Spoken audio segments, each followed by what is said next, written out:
Chapter 472, Rong's Distrust. Gu Yundong walked towards her room. Seeing that he was still standing there, she raised her eyebrows and said, "Come in. Don't you have something to tell me?" Rong lowered his head and followed her into the room. He carefully closed the door. He even went over to pour a cup of tea for Gu Yundong. This person had really been professionally trained. "Miss, you said that you have a clue about Bai Muzi. Were you referring to the Xian family?" Gu Yundong thought that he indeed knew. "What? Are you trying to persuade me to give up? Do you think it's impossible to get Bai Muzi from the Xian family?" Rong thought for a moment. It's indeed impossible to obtain Bai Muzi from the Xian family, because it is no longer in the Xian family. Gu Yundong suddenly stood up from his chair. "What did you say?" Rong said, "There was indeed a Bai Muzi in the Xian family. However, 3 months ago the eldest young master of the Xian family suddenly fell ill, and Bai Muzi was used by him. What he didn't say was that it was also because of that illness that 2 servants were killed in the courtyard of the eldest young master of the Xian family. The rest were sold and he was one of them." Gu Yundong frowned fiercely. 2 to 3 months ago, didn't that mean that it was gone before Dr. Song wrote to her? Communications in this era were so inconvenient that the information lagged for so long. "You promise no more?" Rong knelt down. "I can swear that I didn't lie to you just now. Alright, get up. I don't mean to question you." Gu Yundong rubbed her temples and sighed inwardly. However, Rong still knelt on the ground and had no intention of getting up. Gu Yundong frowned. "What? Is there anything else?" "Miss, I know that old master's injury was caused by the second young master of the Xian family." Rong lowered his head. "Miss, do you want to avenge old master? You don't think I can do it?" Rong pursed his lips. Hearing Gu Yundong's words, his body trembled and he hesitated for a moment. He shut his mouth and did not say anything else. Gu Yundong was so angry that she almost laughed. "Rong, I know that you used to serve the eldest young master of the Xian family. The Xian family is rich and has many rules. There are also many demons and monsters inside, and there are endless open and hidden conflicts. I understand that you've developed a cautious personality, but am not the Xian family. There's no need to hide anything, and you don't have to be afraid that I'll be unhappy if I hear it. I hope you can be straightforward. I won't blame you." Rong was stunned for a moment before he smiled bitterly in his heart. After a long time he nodded slightly. "I don't think you can't do it, Mississippi. It's just that the Xian residence is far larger than what the outside world sees. The inside is complicated. Not only does it have the prefecture magistrate as its backer, but it also has someone in the capital and even... In short, it won't be easy for Miss to deal with second young master." Gu Yundong sneered. After saying so much, didn't he still think that she couldn't do it? Indeed, if she was alone she would consider it carefully. After all, dealing with the Xian family was not the same as dealing with the Gu family. But didn't the Xian family want to die? She could give them a push. "Alright, I know what you're saying. I know what to do. Go back and take care of my father first." Rong felt that Miss would not let the matter rest, but he could not say anything. In the following days, Gu Yundong focused on taking care of Gu Dajiang. It was as if he had nothing else to do other than let him recuperate. Rong had a very strange feeling. Miss seemed to have given up, but she also seemed to be planning something, but she did not do anything. 6 days later, when Gu Dajiang could walk on the ground, someone came to the inn. Chapter 473:1 Am Mo Xulin. When Gu Yundong went downstairs, he brushed past someone. When that person passed by her, he said in a low voice, "Miss Gu, let's talk in private." Gu Yundong was stunned for a moment. She turned her head and glanced at him. This person looked very ordinary and was dressed in the same style as the guests in the inn. No one would notice him in the crowd. But Gu Yundong could still feel that he was constantly tense. He was a martial artist. She calculated the time and roughly guessed who this person was. Seeing that she didn't say anything or respond, the other party thought that he had been too abrupt and quickly added, "Mr. Qin asked me to come." Gu Yundong nodded and the man went downstairs first. Seeing him leave the inn, Gu Yundong slowly walked out of the door as if she was taking a leisurely stroll. That person walked at a moderate pace in front, and Gu Yundong followed him slowly, until he turned at an intersection and entered a small courtyard. When Gu Yundong entered the courtyard, he realized that there were about a dozen people inside. All of them looked travel-worn. They looked like they had just arrived at Wanqing Prefecture.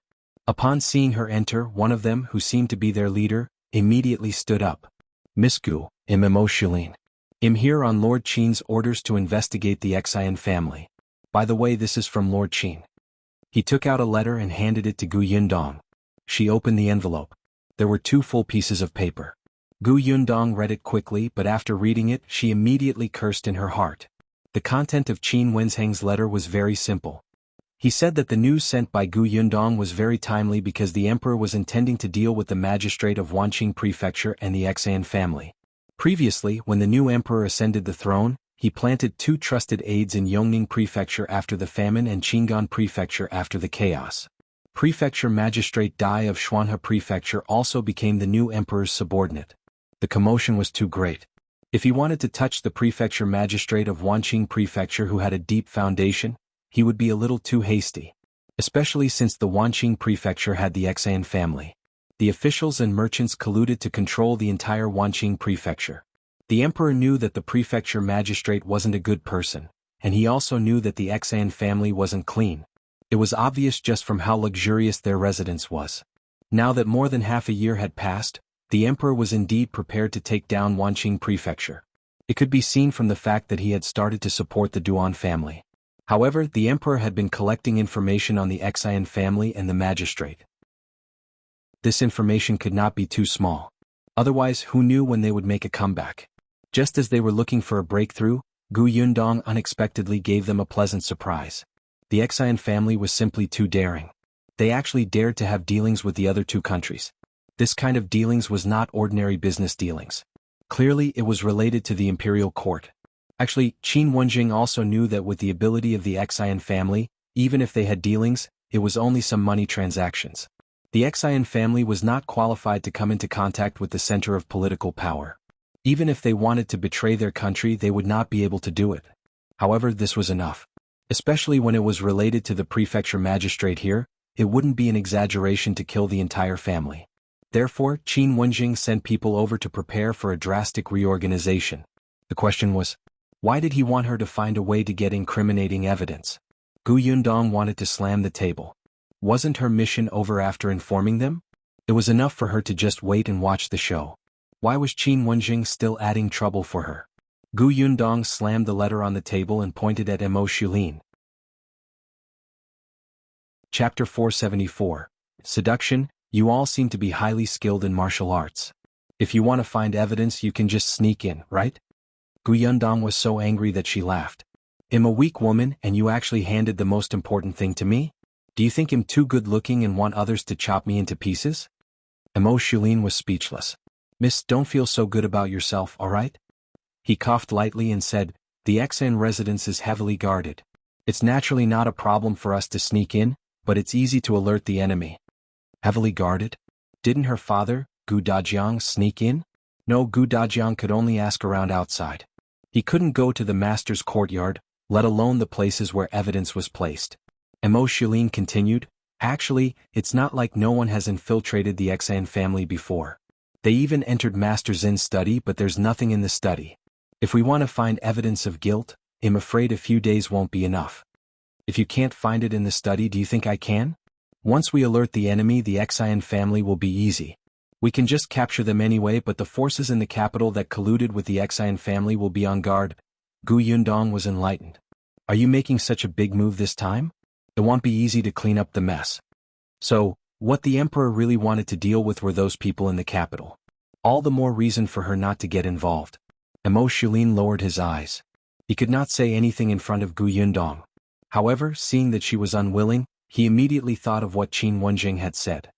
He could only take a step back and say, Miss Gu, if you're really unwilling, then can you figure out the approximate location of the important letters in the Xan residence?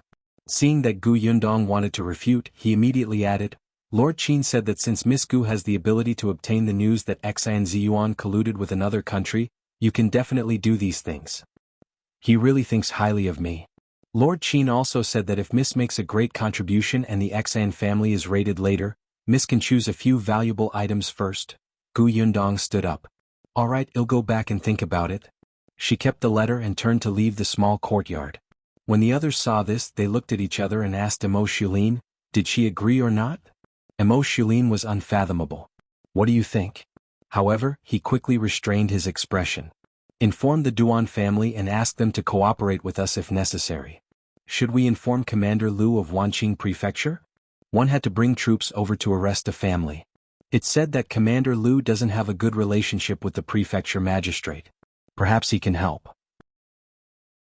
However, Am Mo Xulin shook his head. It's hard to say if they're not on good terms. Maybe they're just putting on a show for us. Third brother has already gone elsewhere to mobilize troops. Let's wait a few more days. Yes. The others in the courtyard quickly went to work. Gu Yundong felt a headache when she returned to the inn. Qin Wenjing was indeed unreliable. However, although she was cursing Qin Wenjing in her heart, her mind still started to spin.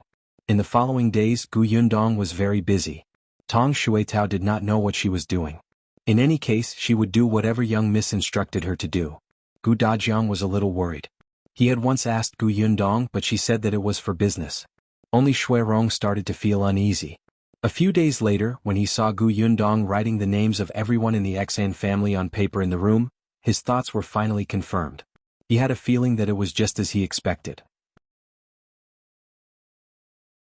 Chapter 475.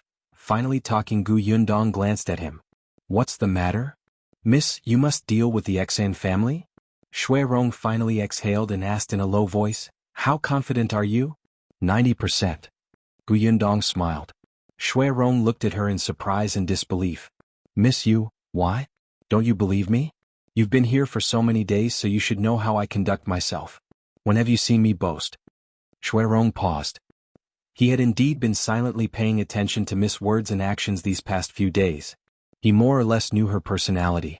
However, he already knew that the young lattice identity was only that of a peasant girl.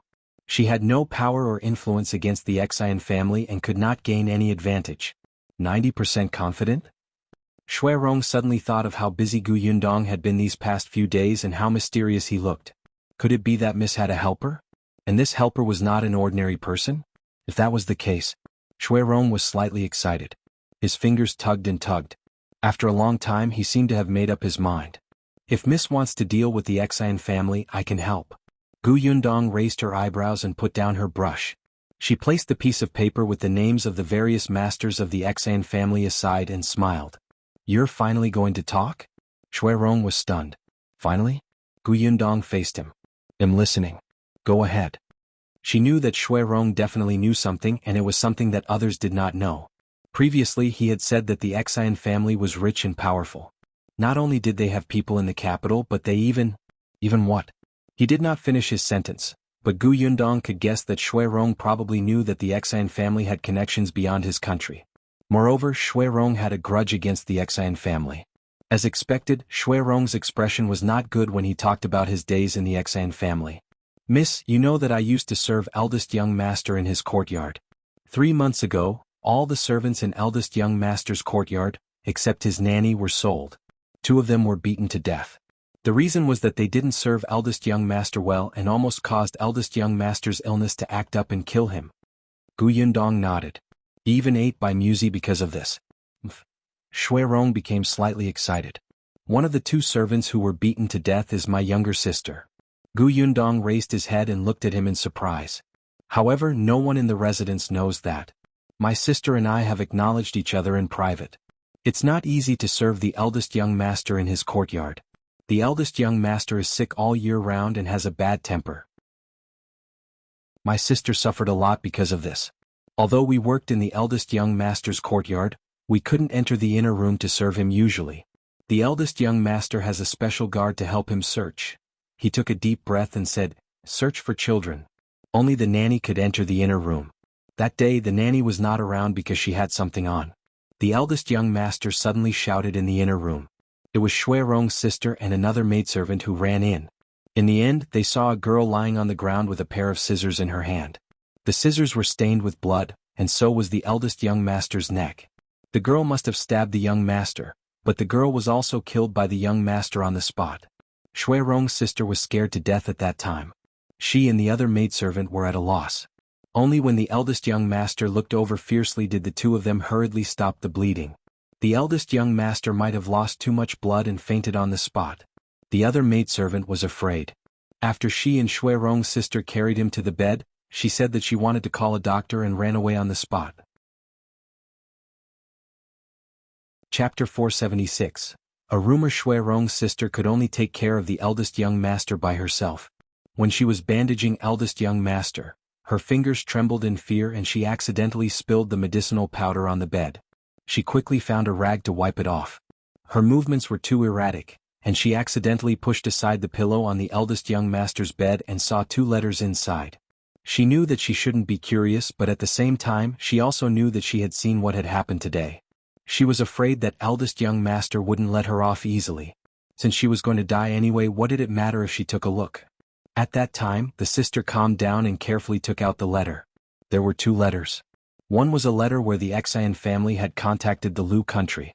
The other was a report from a subordinate of the eldest young master regarding the situation in the capital. Sister Shui felt that her heart was about to jump out, and cold sweat kept pouring out. At this moment, urgent footsteps came from outside the door. Sister Shui hurriedly stuffed the letters back in. She slid under the bed and hid inside. It was the eldest young master's nanny who came in.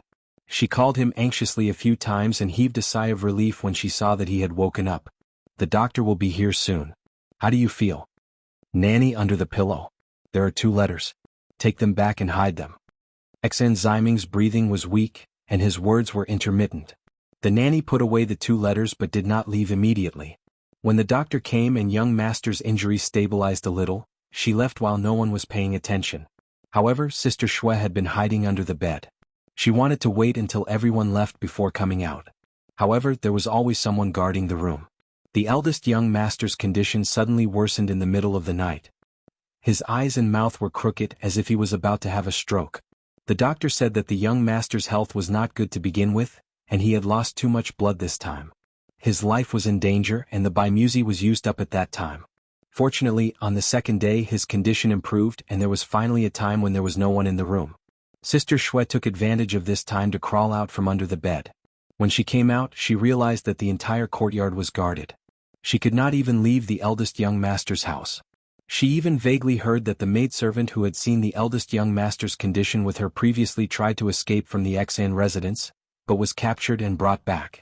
Now the guards in the residence were looking for Sister Shui everywhere. Sister Shui knew that she would not be able to escape death. She was in despair, but she was unwilling to accept her fate, so she returned to the house. She took the brush on the eldest young master's table and hid under the bed and table to write down everything she saw and heard. This letter was for Shui Rong. At the end of the letter, she even instructed Shui Rong to think of a way to leave the Xian family. Something would happen sooner or later if the Xian family colluded with foreign countries. After writing, she stuffed the letter into her shoes and socks. When she was found by the guards in the residence, she was beaten to death on the spot. When Shui Rong heard the news, he only saw his sister's corpse. Shui Rong found the letter when he was collecting her corpse. He hated the Xian family, but he was too weak to take revenge. Then the others in the courtyard were also sold. Gu Yundong listened to the entire process and sighed inwardly. Seeing the forbearance and hatred on Shui Rong's usually expressionless face, she could only say in a low voice, "Don't worry, I'll avenge your sister this time." "Thank you, Mississippi." So to speak, everything was taken by young Master Zin's nanny? The answer was really unexpected. This nanny is quite trusted. Shui Rong thought for a moment and said, "Actually, there has always been a rumor in the Xian family." Chapter 477. The Xian family has been raided. Gu Yundong's interest was piqued. What rumor? Eldest young master's nanny is actually old Master Zin's woman. Her status is even higher than ordinary concubines.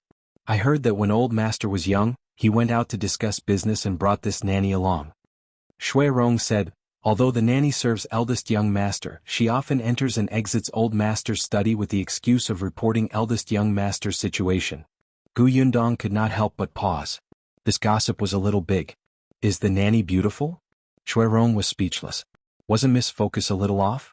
However, he still shook his head honestly. She can't compare to master's concubines. Gu Yundong pushed a cup of tea over. Alright, I know what you're talking about. Go back and take care of my father. I'm going out for a while. Yes, my lady. Gu Yundong left the inn and returned not long after. His expression was obviously relaxed. In the following days she didn't leave the inn much. She spent most of her time by Gu Dajiang's side. Seeing that his health was improving, the smile on Gu Yundong's face became lighter. When he recovered, they could go back. Half a month later, Gu Dajiang could already go downstairs for a walk.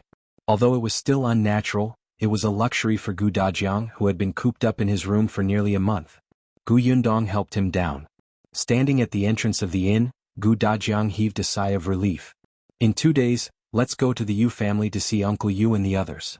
Ever since that day, Gu Yundong did not go to the Yu family again. Instead, she let Shui Rong make 2 trips and mention Gu Dajiang's injury. Grandpa Yu wanted to come over and take a look, but he was stopped by Shui Rong. It had not been peaceful recently. Gu Yundong had instructed him not to go out as long as possible, especially since this inn was very close to the Xian residence.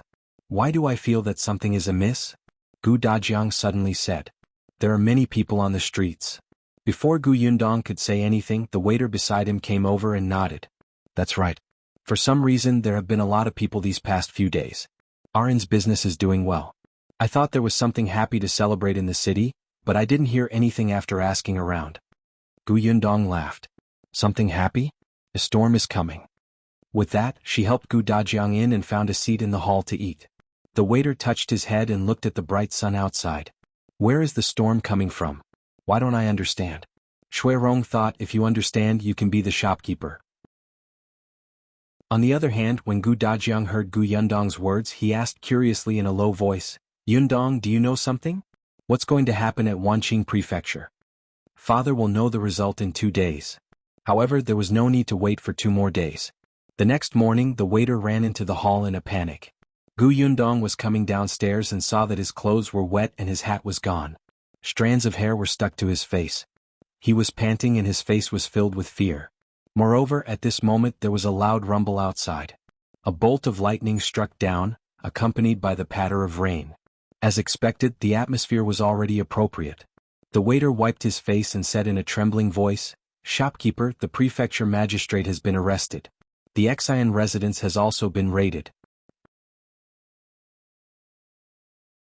Chapter 478. Everyone's shocked. The waiter's words suddenly sounded in the hall. The shopkeeper was so shocked that he forgot about the abacus. Even the guests who were originally sitting there chatting and resting turned to look at him in shock. The shopkeeper walked out from behind the counter without a word and asked anxiously, What did you say just now? What happened? What do you mean by the prefecture magistrate has been arrested and the Xian residence has been raided? Yes. What happened? The Xian family? Our Wanqing prefecture's 100-year-old clan was actually raided? A customer stood up and walked over in disbelief. The waiter was still in shock and his words were a little ethereal. One don't know either. Just now, when I went home to get my things, I walked to the street at the entrance of the Xian residence and saw many soldiers guarding it. The plaque of the Xian residence was also smashed down by those soldiers. All the servants in the residence were taken away. Then a long row of people were escorted away. All of them lowered their heads and cried. What about the old and young masters of the Xian family? The waiter shook his head vigorously. No, I don't know. I heard that they're still in the residence and haven't come out. Someone even said that they might have been killed by those soldiers on the spot. Not long after, I heard someone run over and say that the prefecture magistrate's office was also surrounded by soldiers. The prefecture magistrate's family has been arrested. I don't know what's going on. Everyone was shocked when they heard that. The shopkeeper slapped his thigh. No wonder there have been many people in the prefecture city recently. I knew something big would happen. As expected. But this matter is too big. I don't even dare to think about it. The waiter finally came back to his senses and nodded repeatedly when he heard the shopkeeper's words. I also heard that these soldiers were transferred over from elsewhere. All of them are unfamiliar, fierce faces. They're too terrifying. I originally wanted to go to the entrance of the Xian residence to ask around, but I didn't dare to and ran back. So, did anyone say what they did? The waiter shook his head sadly. I don't know. Gu Yundong was still standing on the stairs and listening. Shui Rong was standing behind her at some point. He looked a little agitated and his eyes were slightly red. Miss? Gu Yundong turned to look at him. Shui Rong tried his best to smile. Miss, you actually did it. The Xian family was such a colossus. Their power was magnificent and they had the backing of the prefecture magistrate and the high officials in the capital. But now, in just half a month, not only had their home been raided, but even the forces behind them had been uprooted. Shui Rong thought that if it wasn't for the fact that he was afraid of attracting too much attention outside, he would have knelt down on the spot and kowtowed to the Mississippi. Gu Yundong smiled. Let's go and take a look. Yes. Rong shook his hand and a smile finally appeared on his face. He followed Gu Yundong downstairs. Tong Xuetao, who was standing upstairs, glared at his back fiercely. This Rong must have ulterior motives. He must be a toad lusting after swan meat. He was clearly bought to serve the old master, but he kept approaching Mississippi. He was simply shameless. Miss had been deceived by him.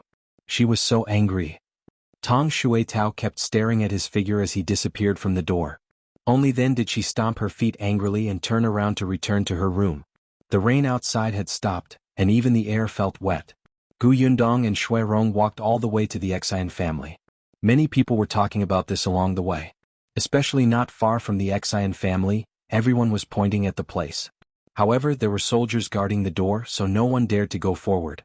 When they saw Gu Yundong and her servant walking forward, they looked at her as if she was courting death. Chapter 479. Old Fourth playing dead. Gu Yundong ignored these strange gazes. When they were almost at the entrance of the Xian residence, the soldiers guarding the door shifted their gaze to her.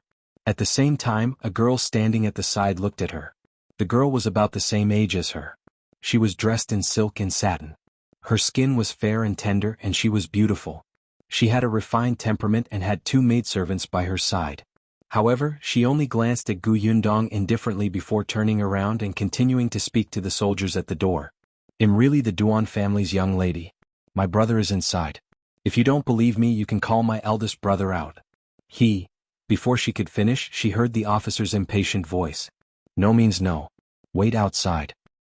His tone was cold and he did not seem to care about her at all. Gu Yundong felt that this soldier would probably be doomed alone for the rest of his life. Miss Duan stomped her feet angrily and walked to the side. The maidservant beside her hurriedly comforted her. Only then did Gu Yundong step forward. However, it was Rong who spoke to the officer. "Sir, we're looking for Lord Am Mo Xulin." Miss Duan glanced at them and snorted softly. No one heard her. The soldier glanced at Gu Yundong and said the same thing as before, "Wait outside." Miss Duan finally couldn't help but laugh. Gu Yundong looked over and saw that she had resumed her dignified and elegant self. Gu Yundong turned her head and happened to see a familiar figure walking past the door. The figure glanced at the door and met her gaze. However, in the next moment he immediately turned his head and quickly walked to the other side. Gu Yundong was so angry that she laughed. "Stop right there, Am Mo Xulin's 4th brother." As she spoke, she squatted down and picked up a stone. She aimed it at the back of his head and threw it. She moved so quickly that no one could react. When they came back to their senses, the soldiers at the door instantly glared at her. "What are you doing? You're courting death." As they spoke, they suddenly pulled out their weapons and stabbed at her. The Duan family's young lady was shocked and quickly retreated. Rong subconsciously stood in front of Gu Yundong. The man whose head had been smashed finally stopped pretending to be dead.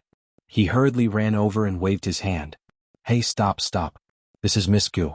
She's one of us. She's one of us." The soldiers were stunned, but they still put away their weapons. The man then walked to Gu Yundong's side and smiled. "Miss Gu, why are you here? You didn't make a sound just now. I didn't even recognize you. They almost hurt you." Gu Yundong had never seen such a shameless person. Her voice pierced the sky. He must be deaf to not hear her. "Can I go in?"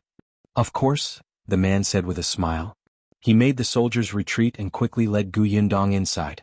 Seeing this, the Duan family's young lady was stunned. She quickly took 2 steps forward. "Sir, please wait."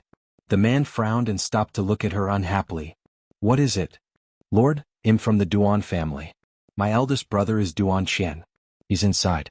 Can I go in and talk to him?" "No." With that, the man turned to smile at Gu Yundong and led her inside. "The stairs here are steep. Miss, be careful." Miss Duan was speechless. She was so angry. Chapter 480.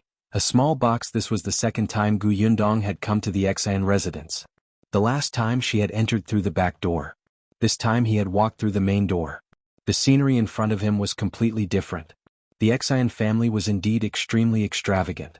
No wonder the emperor wanted to destroy it. As she admired the surrounding scenery, she spoke to Rong. "Some people have black hearts. When they want me to help them, their attitude is so kind. They say that after everything is over, they will let me choose whatever I want. In the end, after using me, they turn around and pretend not to know me. They even say that I didn't make a sound and they didn't recognize me. It seems that the people I work with are blind and deaf. Rong silently glanced at fourth brother, who was walking in front. The man's back was tense. However, he was secretly complaining in his heart. Why was Miss Gust's gaze so sharp? Previously, she had only seen him once in the small courtyard. She had not even spoken to him. Not only did she recognize him at a glance, but she also knew his ranking. She was simply unbelievable. Yundong continued, I've been thinking about it. I'm not familiar with certain people and I don't know their character. Will they renege on their debt? That's why I came over early when I heard about what happened here. As expected, they actually pretended not to know me. That's amazing. Rong, don't do this. You'll be beaten up easily if you do. Fourth brother finally could not stand it anymore. He quickly turned his head and smiled. Miss Gu, I was wrong. I promise there won't be a next time. Why don't you hit me twice to vent your anger? No need. Just tell me where the storeroom is. They'll leave after taking what belongs to me. Yundong snorted. Fourth brother's expression froze, and his footsteps finally quickened. When he arrived at the door of the warehouse, he saw Am Mo Xulin standing outside and talking to a young man. Am Mo Xulin was stunned for a moment when he saw Yundong. The fourth brother quickly whispered into his ear. Am Mo Xulin's forehead darkened and he almost hit him. How could you? They did not intend to go back on their word. They just wanted to organize the stuff first and take what should be taken away. They would let Yundong choose the rest. However, fourth brother had been seen by others and deliberately turned a blind eye to her. Now, even if he didn't have the intention, others would think that he had gone back on his word. He glared at his fourth son, took a few steps forward and said to Yundong, Miss Gu is here. Yes, Yundong replied coldly. Am Mo Xulin said, the storeroom is being tidied up. Miss Gu, please go in, but... He paused and lowered his voice. After this confiscation, all the properties belong to the imperial court. There are some things that the emperor has required, so... Yundong snorted. She knew that there was a prerequisite for her privilege to choose. Alright, I know. I know what I'm doing. Am Mo Xulin heaved a sigh of relief and called out to fourth brother, prepare a box for Mississippi. Yundong raised her eyebrows. After a while, she saw fourth brother carrying a box over. It was a small box that was 0 centimeters long, 20 centimeters wide, and 30 centimeters tall. So, she could only take an entire small box of things, right? TSK, they had really underestimated her. If you have the ability, come and carry an even smaller box. Yundong took the small box and led Rong into the storeroom with her head held high. The young man who was talking to Am Mo Xulin looked on in surprise. Where did this lady come from? Lord Am Mo was actually so polite to her. He even heard a hint of flattery. He wanted to ask, Lord Am Mo, may I know which family's daughter she is? Am Mo Xulin said, her surname is Gu. He was unwilling to say anything else. On the other hand, when fourth brother saw him, he thought of Miss Duan at the door and immediately mentioned it. Duan Chen had a headache. He apologized to Am Mo Xulin and hurried to the door. Chapter 481. Looking at Yundong in a new light. When Yundong entered the storeroom, he realized that many people were registering the things in the storeroom. They were stunned when they saw her enter. It was Am Mo Xulin who came in later and asked everyone to leave first. Only then did everyone leave the storeroom with a puzzled expression. Am Mo Xulin said, Miss Gu, take a look. What do you like? As he spoke, he pointed at 2 large boxes not far away. You can't touch the things inside. Yundong expressed that she understood. That was what the emperor wanted. She understood. She walked forward. There was a lot of gold, silver, jewelry, antiques, calligraphy, and expensive jade artifacts in the warehouse of the Xian family. These things were all placed in large boxes that were piled up in the huge warehouse. Yundong's eyes lit up when she walked closer. Her eyes were sparkling, and she wished she could throw herself at the glittering money. The Xian family was simply too rich. They were simply so rich that it made people want to scream. Am Mo Xulin was so stingy that he only gave her a small box even though there were so many things. Her contributions were only worth the price of a small box? Yundong turned around and glared at him. Am Mo Xulin touched his nose and said uncomfortably, Miss Gu, you know that the imperial court is in urgent need of money. Although this box is small, some things are worth a lot of money. As he spoke, he picked up a piece of calligraphy. This is a masterpiece from the previous dynasty. It's worth 10,000 taels. Then he picked up another book. This is the only book. Many scholars would die for it. Gu Yundong thought that Am Mo Xulin was indeed the leader of this group of people. His positioning was very precise. He knew that she knew how to draw, so he recommended calligraphy and painting. He knew that her brother was studying, so he recommended the only book. She snorted twice, took the 2 items and placed them in the small box in Shui Rongshan.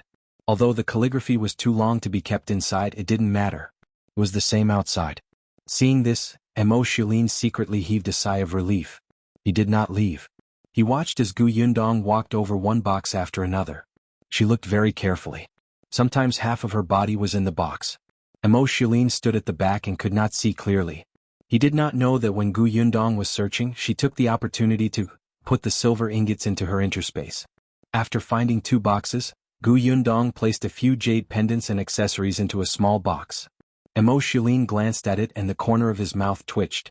Miss Gu really did not know what was valuable. Why did she choose jade pendants and jewelry?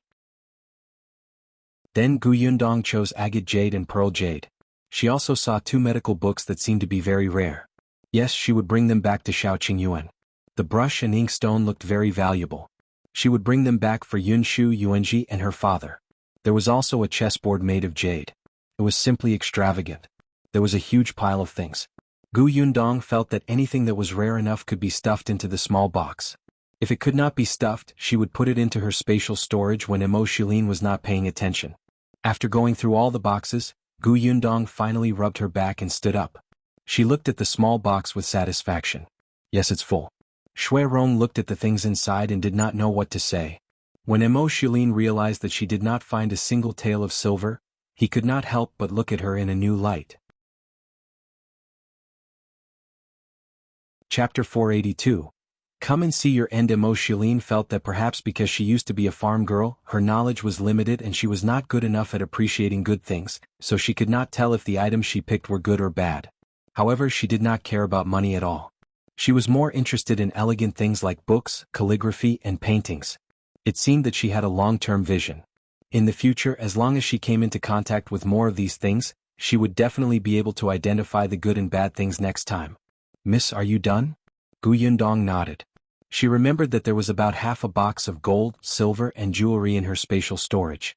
She said in satisfaction, I'm done. Am Mo Xulin heaved a sigh of relief. Shall I walk the lady out? But Gu Yundong said, wait, I want to meet the eldest and second young masters of the Xan family. Am Mo Xulin frowned. Well, is it inconvenient? Am Mo Xulin looked at her pitifully small box. After all, he had taken advantage of her. Forget it, just let them meet. He'll bring you there. As he spoke, he led the way. After leaving the door, he let the people registering the stuff in the warehouse enter again. What Am Mo Xulin didn't know was that 2 days later, after all the warehouses in the Xan family were cleaned up, everyone would stare at the account book that didn't match at all with their mouths agape. They couldn't regain their senses for a long time. The masters of the Xan family were all locked up in the back room. Many people were locked up in the row of rooms. The people in different branches were locked up separately. The room in the middle should be the old master and madam of the Xan family. Gu Yundong did not look at it. She followed Am Mo Xulin to the room on the left. Xan Jiming is inside. Gu Yundong asked Shui Rong to place the small box in Am Mo Xulin's hand. He blocked him outside and she went in by herself. Am Mo Xulin was speechless. This was against the rules.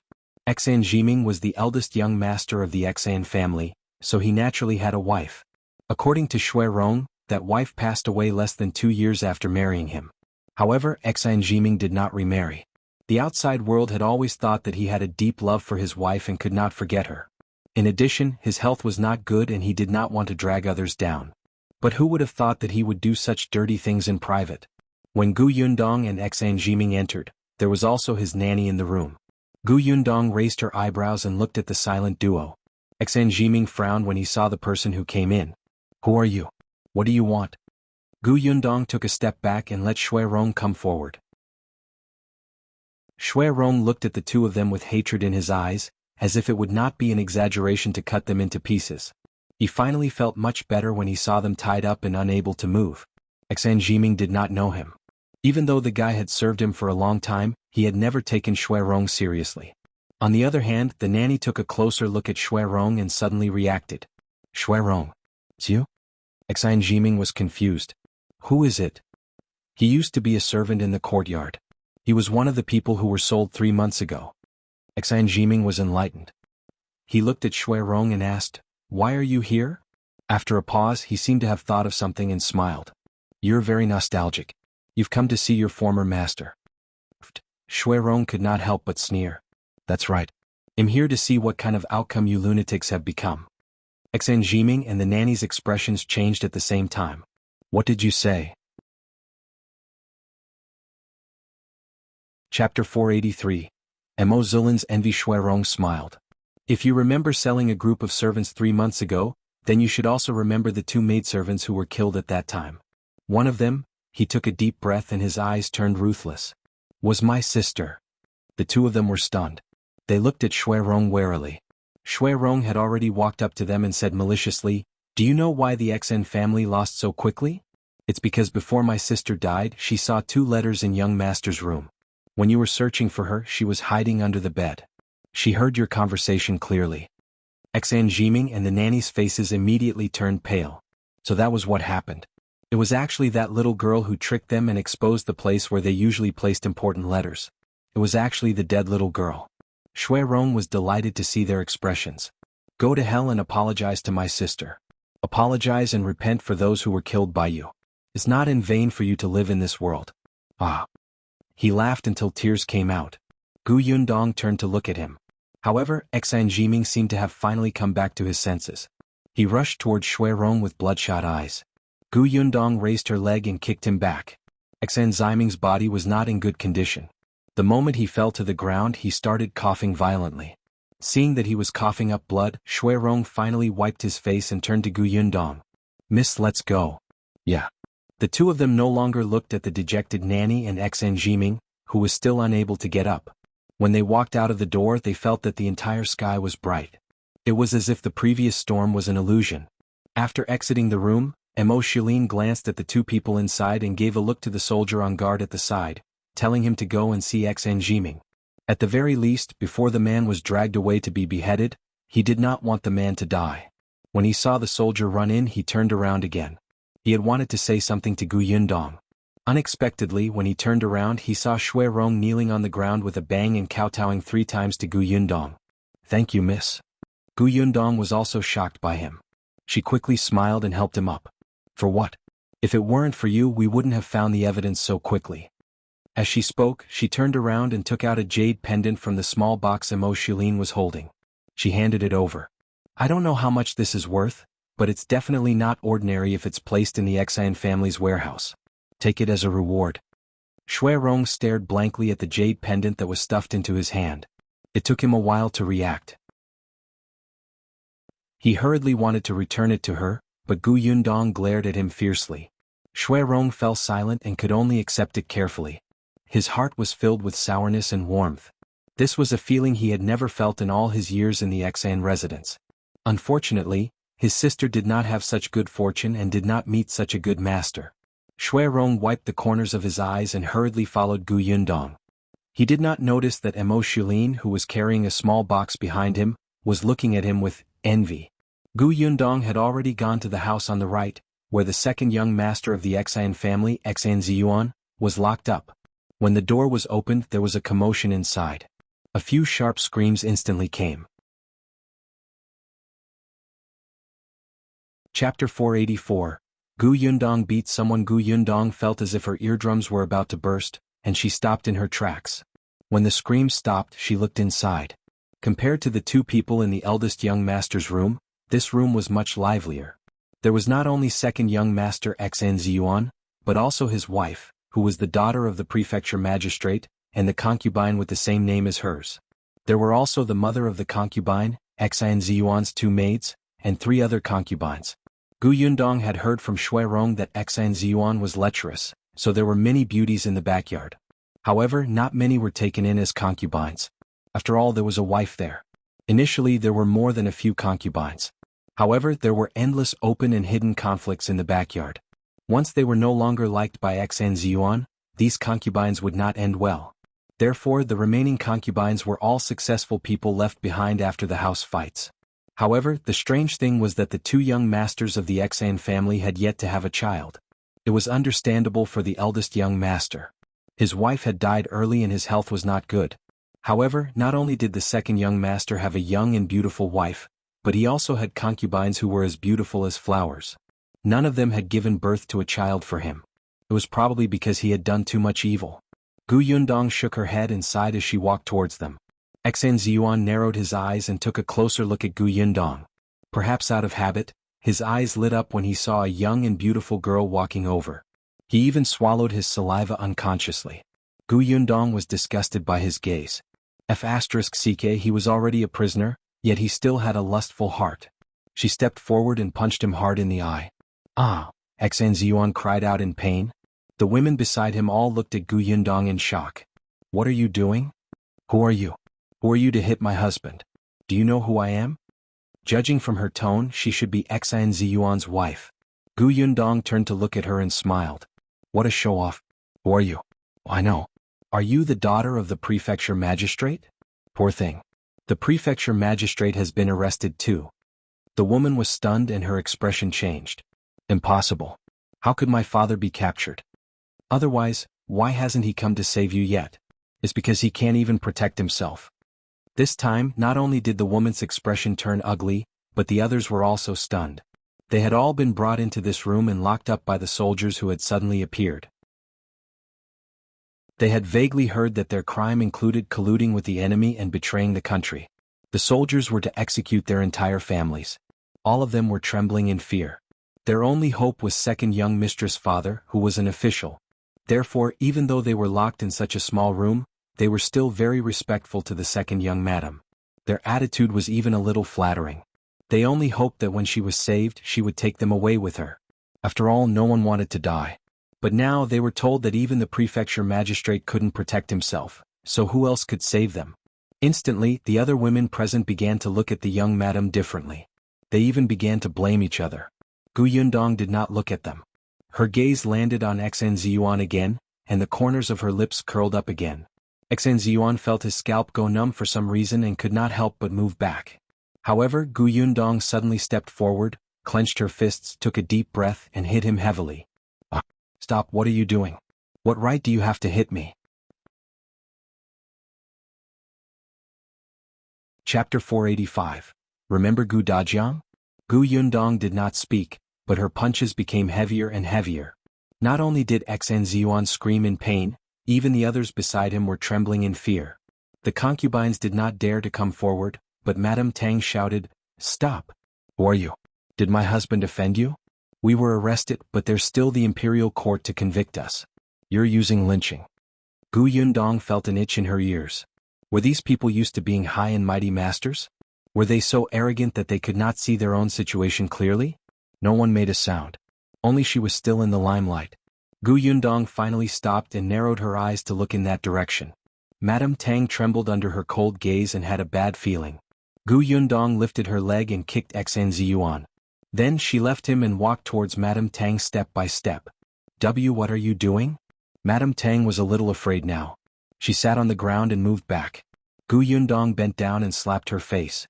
Madame Tang widened her eyes in shock. You? Gu Yundong smiled and slapped her again. Ah, another slap. Gu Yundong looked at her well-proportioned red and swollen face and smiled in satisfaction. How beautiful. You don't even have to put on rouge. Thank me properly.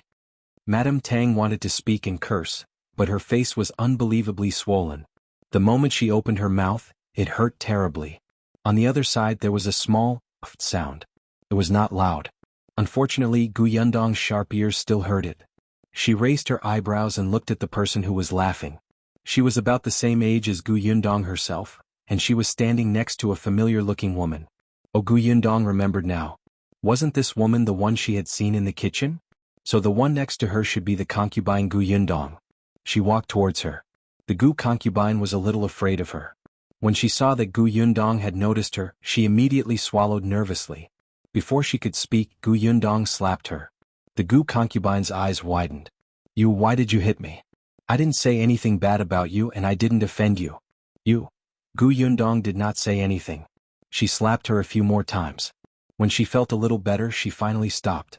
The Gu concubine did not dare to speak, and her mother was even more afraid of death. She did not even dare to look. The entire house was silent. No one dared to make a sound. Especially the concubines, they were trembling in fear. Master had been beaten up, young madam had been beaten up, and the Gu concubine had also been beaten up. Was it their turn next? Just as they were feeling uneasy, Gu Yundong stood up. Her cold gaze swept across the three of them. It was just a little pain. How could it compare to the pain of her father being thrown out of the Xian residence with blood all over his body and almost losing his life? How could it compare to the pain of his shoulder being burned and blistered? How could it compare to the feeling of helplessness when his fingers were broken and he could not even lift the bowl and chopsticks? It was just a few slaps. Not hurtful at all. Xian Ziyuan finally recovered. He looked at Gu Yundong with hatred. Who exactly are you? Second young master is forgetful. Let me remind you. Gu Yundong glanced at him. A month ago, did second young master beat up a man called Gu Dajiang and throw him out of the Xian residence? Chapter 486. In the farmer girl you're looking for, Xian Ziyuan frowned, unable to recall. Instead, it was Madame Tang and the Gu concubine who had a deep impression of that competition. They immediately widened their eyes in shock. Who are you to him? The two of them spoke almost at the same time. Xian Ziyuan finally thought of the poor-looking man who was dressed in rags. Gu Yundong squatted down. His daughter. The expressions of the three of them changed drastically. That person's daughter? They knew in their hearts how badly that person had been beaten up back then. After being thrown out of the Xian family, he would most likely not survive.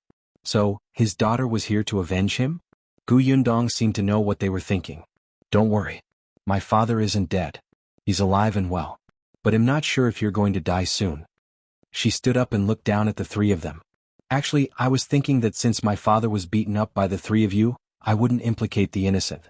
I would just settle the score with the three of you. Unfortunately, she smiled and suddenly looked at Xian Ziyuan. A bad premonition flashed across the Xian Ziyuan's heart, and his voice trembled slightly. Unfortunately what? It's a pity that you have designs on white sugar. Gu Yundong raised her eyebrows. Didn't you want to go to the Xuanhe prefecture to find the farmer who made white sugar and force them to hand over the formula so that you can use it to earn money? Xian Ziyuan's pupils constricted. How did you know? Of course I know. After all, in the farmer you're looking for. How is it? Isn't it a surprise? Xian Ziyuan looked at her as if he had seen a ghost. His mind was in a mess. This person was the sugar producer. This person was the daughter of the man he had attacked back then. This person actually knew that he had designs on white sugar. He lowered his eyes and muttered, how could it be? How could it be? Gu Yundong still felt that it was not enough. She said, actually, when I first came to the Wanqing prefecture, I really thought of cooperating with the Xian family. Unfortunately, before I could find second young master, I encountered you trying to kill my father. My father had to recuperate for a month before he could walk. I have to settle this score with you no matter what, right? I didn't expect that when I was thinking of a way to deal with you, you still didn't think that you had done enough evil and wanted to find the person who made white sugar. Then I really can't let you off. Look, this is probably what they mean by karma, right? If you had treated my father better and been more polite back then, you might not have ended up like this. Xian Ziyuan's face turned pale. So, everything was because they had attacked that man? After Gu Yundong finished speaking, her hand was still itchy and she wanted to hit them again. However, Am Mo Xulin finally pushed open the door and entered. That's enough. Anyway, they won't have a good ending. Gu Yundong glanced at him before walking out of the door. To be honest, her hand still hurt a little, but it felt good to hit others with her hand. Before the door could close, the house was already in chaos. Hearing Am Mo Xulin's words, which seemed to be a death sentence, and hearing Gu Yundong's words, which explained that the source of everything was actually the competition between the Tang and Gu concubines, the other concubines who had been implicated could not help but pounce on them one by one and bite and kick them. Bitch, it's all your fault. If you want to fight, then fight. Why torture an outsider whose identity you didn't even know? We're dead because of you. Chapter 487. Satisfied, Gu Yundong looked at him and shrugged. See? Even if I don't do anything, they'll be beaten half to death. Am Mo Xulin had a headache. He signaled for the people at the door to hold them back. Seriously, they could still fight so fiercely even with their hands and feet tied. What surprised him was actually the mother of the Gu concubine. She was actually hitting the Gu concubine most fiercely. She kicked and scolded, "You jinx, I'm really unlucky to have you. I'll die with you." As she spoke, she shouted towards the soldiers who rushed over, "Sir, I'm not from the Xan family. My daughter is only a concubine. I'm not even a proper relative of the Xan family. Let me go." No one paid attention to her. Am Mo Xulin had already closed the door. "All right, now that you've vented your anger and everyone in the Xan family can't escape, you can rest assured, right?" Yundong took the small box from his hand and snorted. "Only sort of." With that, she led Rong to the door. After leaving the door, she saw the Duan siblings talking. When they saw her, they were both stunned. After Yundong left, Miss Duan asked, "Who is that girl? Why can she enter?" "Lord Mo only said that her surname is Gu. I don't know anything else. She shouldn't be from Wanqing Prefecture." Duan Chen said, "But Lord Mo treats her very well. I'm afraid we can't offend her. When we meet in the future, it's better to befriend her." "I see." Duan Wan nodded. The Duan family was in business, so their interests were naturally very important. They knew what was beneficial to them. Yundong carried the small box back to the inn. It was already noon. There were people everywhere in the lobby of the inn. As soon as they walked in, they heard about the prefecture magistrate and the Xan family. Everyone was discussing. Some of them were well informed and even said that there was a huge commotion in the capital. It was even more bloody than in Wanqing Prefecture. Yundong let it go and went upstairs with Rong. When she reached the door, she saw Tong Xuetao welcoming her happily. She pushed Rong to the side and whispered into Yundong's ear, "Miss, Master has been sitting in the room for a long time. He won't listen to me even if I persuade him to lie down." Yundong nodded. She pushed the door open and saw Dajiang sitting there with a frown. No one knew what he was thinking. She sat opposite him with a smile. "Father, have you eaten lunch?" When Dajiang saw her, he could finally ask the question that had been accumulating in his heart for a long time. "Yundong, there are rumors everywhere that the Xian residence has been confiscated. Is that true?" "Of course it is." "Then this matter, Father wants to ask me if I'm involved in this matter." Dajiang hesitated for a moment before nodding. He felt that it was a little surreal. If his daughter got involved, the other party was the Xian family. No one in the entire Wanqing Prefecture dared to offend the Xian family. How could his daughter get involved with a 100-year-old family that even the Duan family had to retreat from? However, if his daughter was not involved, then during this period of time, Yundong had been too busy. Occasionally, when she mentioned the Xian family, she would look as if the other party was about to be finished. Yesterday, she even said that a storm was coming. All of this indicated that Yundong might know something. Not only did she know, but she had also done something. Dajiang thought of the angry and suppressed expression on Yundong's face when she found out that he had been beaten half to death by the second young master of the Xan family. "So you got involved." Chapter 488, Strange Paper Appears. "Yes, I'm involved." The dust had settled, so she didn't have to hide it anymore. Dajiang's eyes widened. "It was really... Then how much did you get involved in?" Seeing his conflicted expression, Yundong could not help but laugh. "More or less. It's the most crucial step." "Which step?" "Father should already know that Rong came from the Xan family, right?" Yundong told him about how Rong's sister had accidentally found out about the evidence of the Xan family's crimes. She did not go into too much detail. Anyway, the charges against the Xan family would be out soon. His father would understand. On the other hand, Tong Xuetao finally understood why Rong had been following Mississippi. It turned out that he had gone to do something big. She had misunderstood him. Thinking of this, Tong Xuetao looked at him apologetically. Seeing that he was still holding a heavy small box, she quickly went to take it to relieve his burden. Unexpectedly, Rong turned his body and moved the box to the other side, not letting her touch it. "Tong Xuetao, get lost." Dajiang was shocked when he heard that. It turned out that this was so complicated. Rong had such a tragic history. The eldest young master of the Xan family was simply a beast. Dajiang admitted that he had seen many such crazy things on his way to escape, but when he heard this story, he was still so angry that his entire body trembled. It took him a while to calm down. Fortunately, evil had its retribution. He looked at Rong and said, "Now that you've taken revenge, you can stay at our house in peace in the future. Our family is different from the Xian family. We won't do such a crazy thing." "Yes, my lord." When Dajiang looked at Yundong again, his face was filled with relief. As he watched, he couldn't help but laugh. Yundong's face darkened. Father, what are you laughing at? Father just thinks that our Yundong is a very outstanding person. That's for sure. As Gu Yundong spoke, she asked Shui Rong to place the small box on the table. She pushed it in front of Gu Dajiang.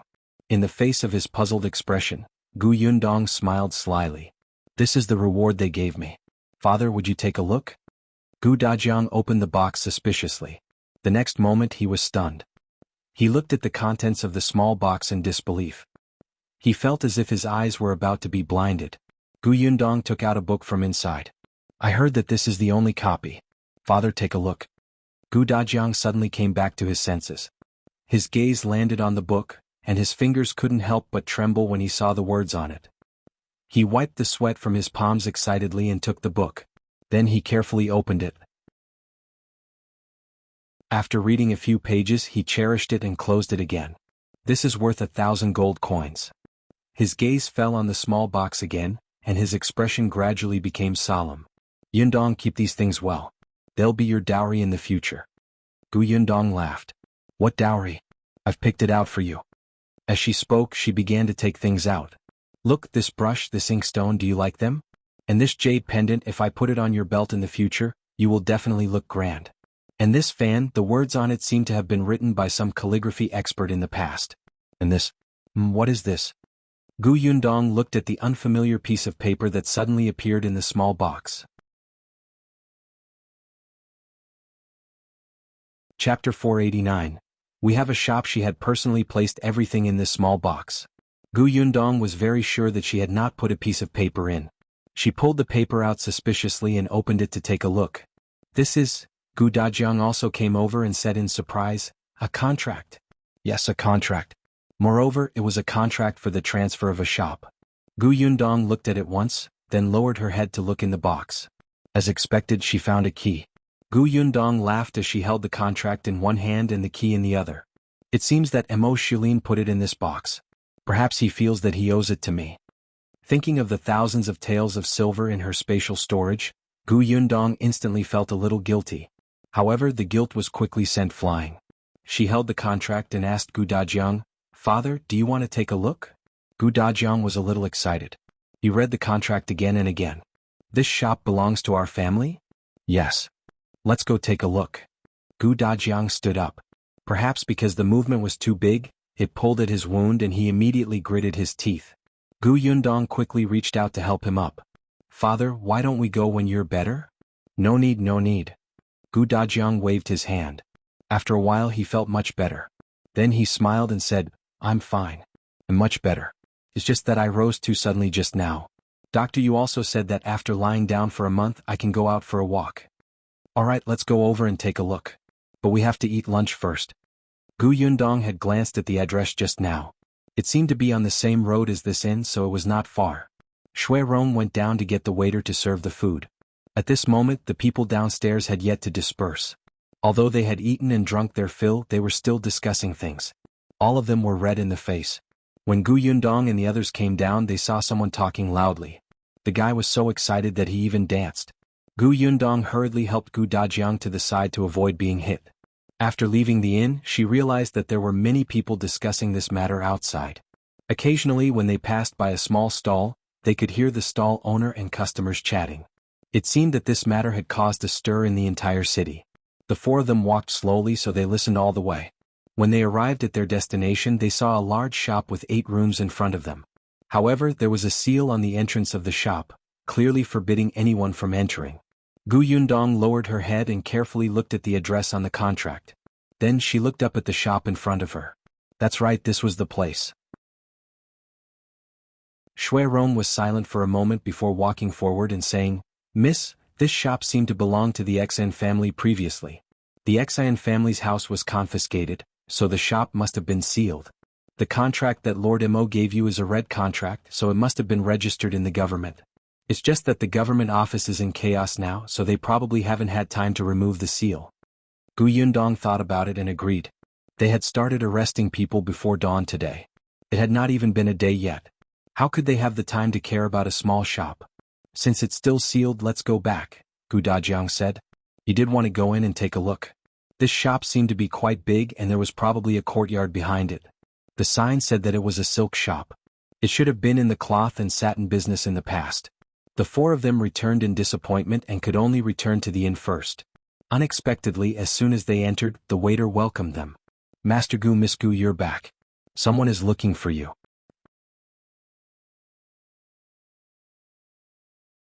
Chapter 490, Do you want to come with us? Someone was looking for him? Gu Yundong followed the waiter's finger and saw the person standing not far from the staircase. It was Uncle Yu. Uncle Yu also saw them and hurried forward.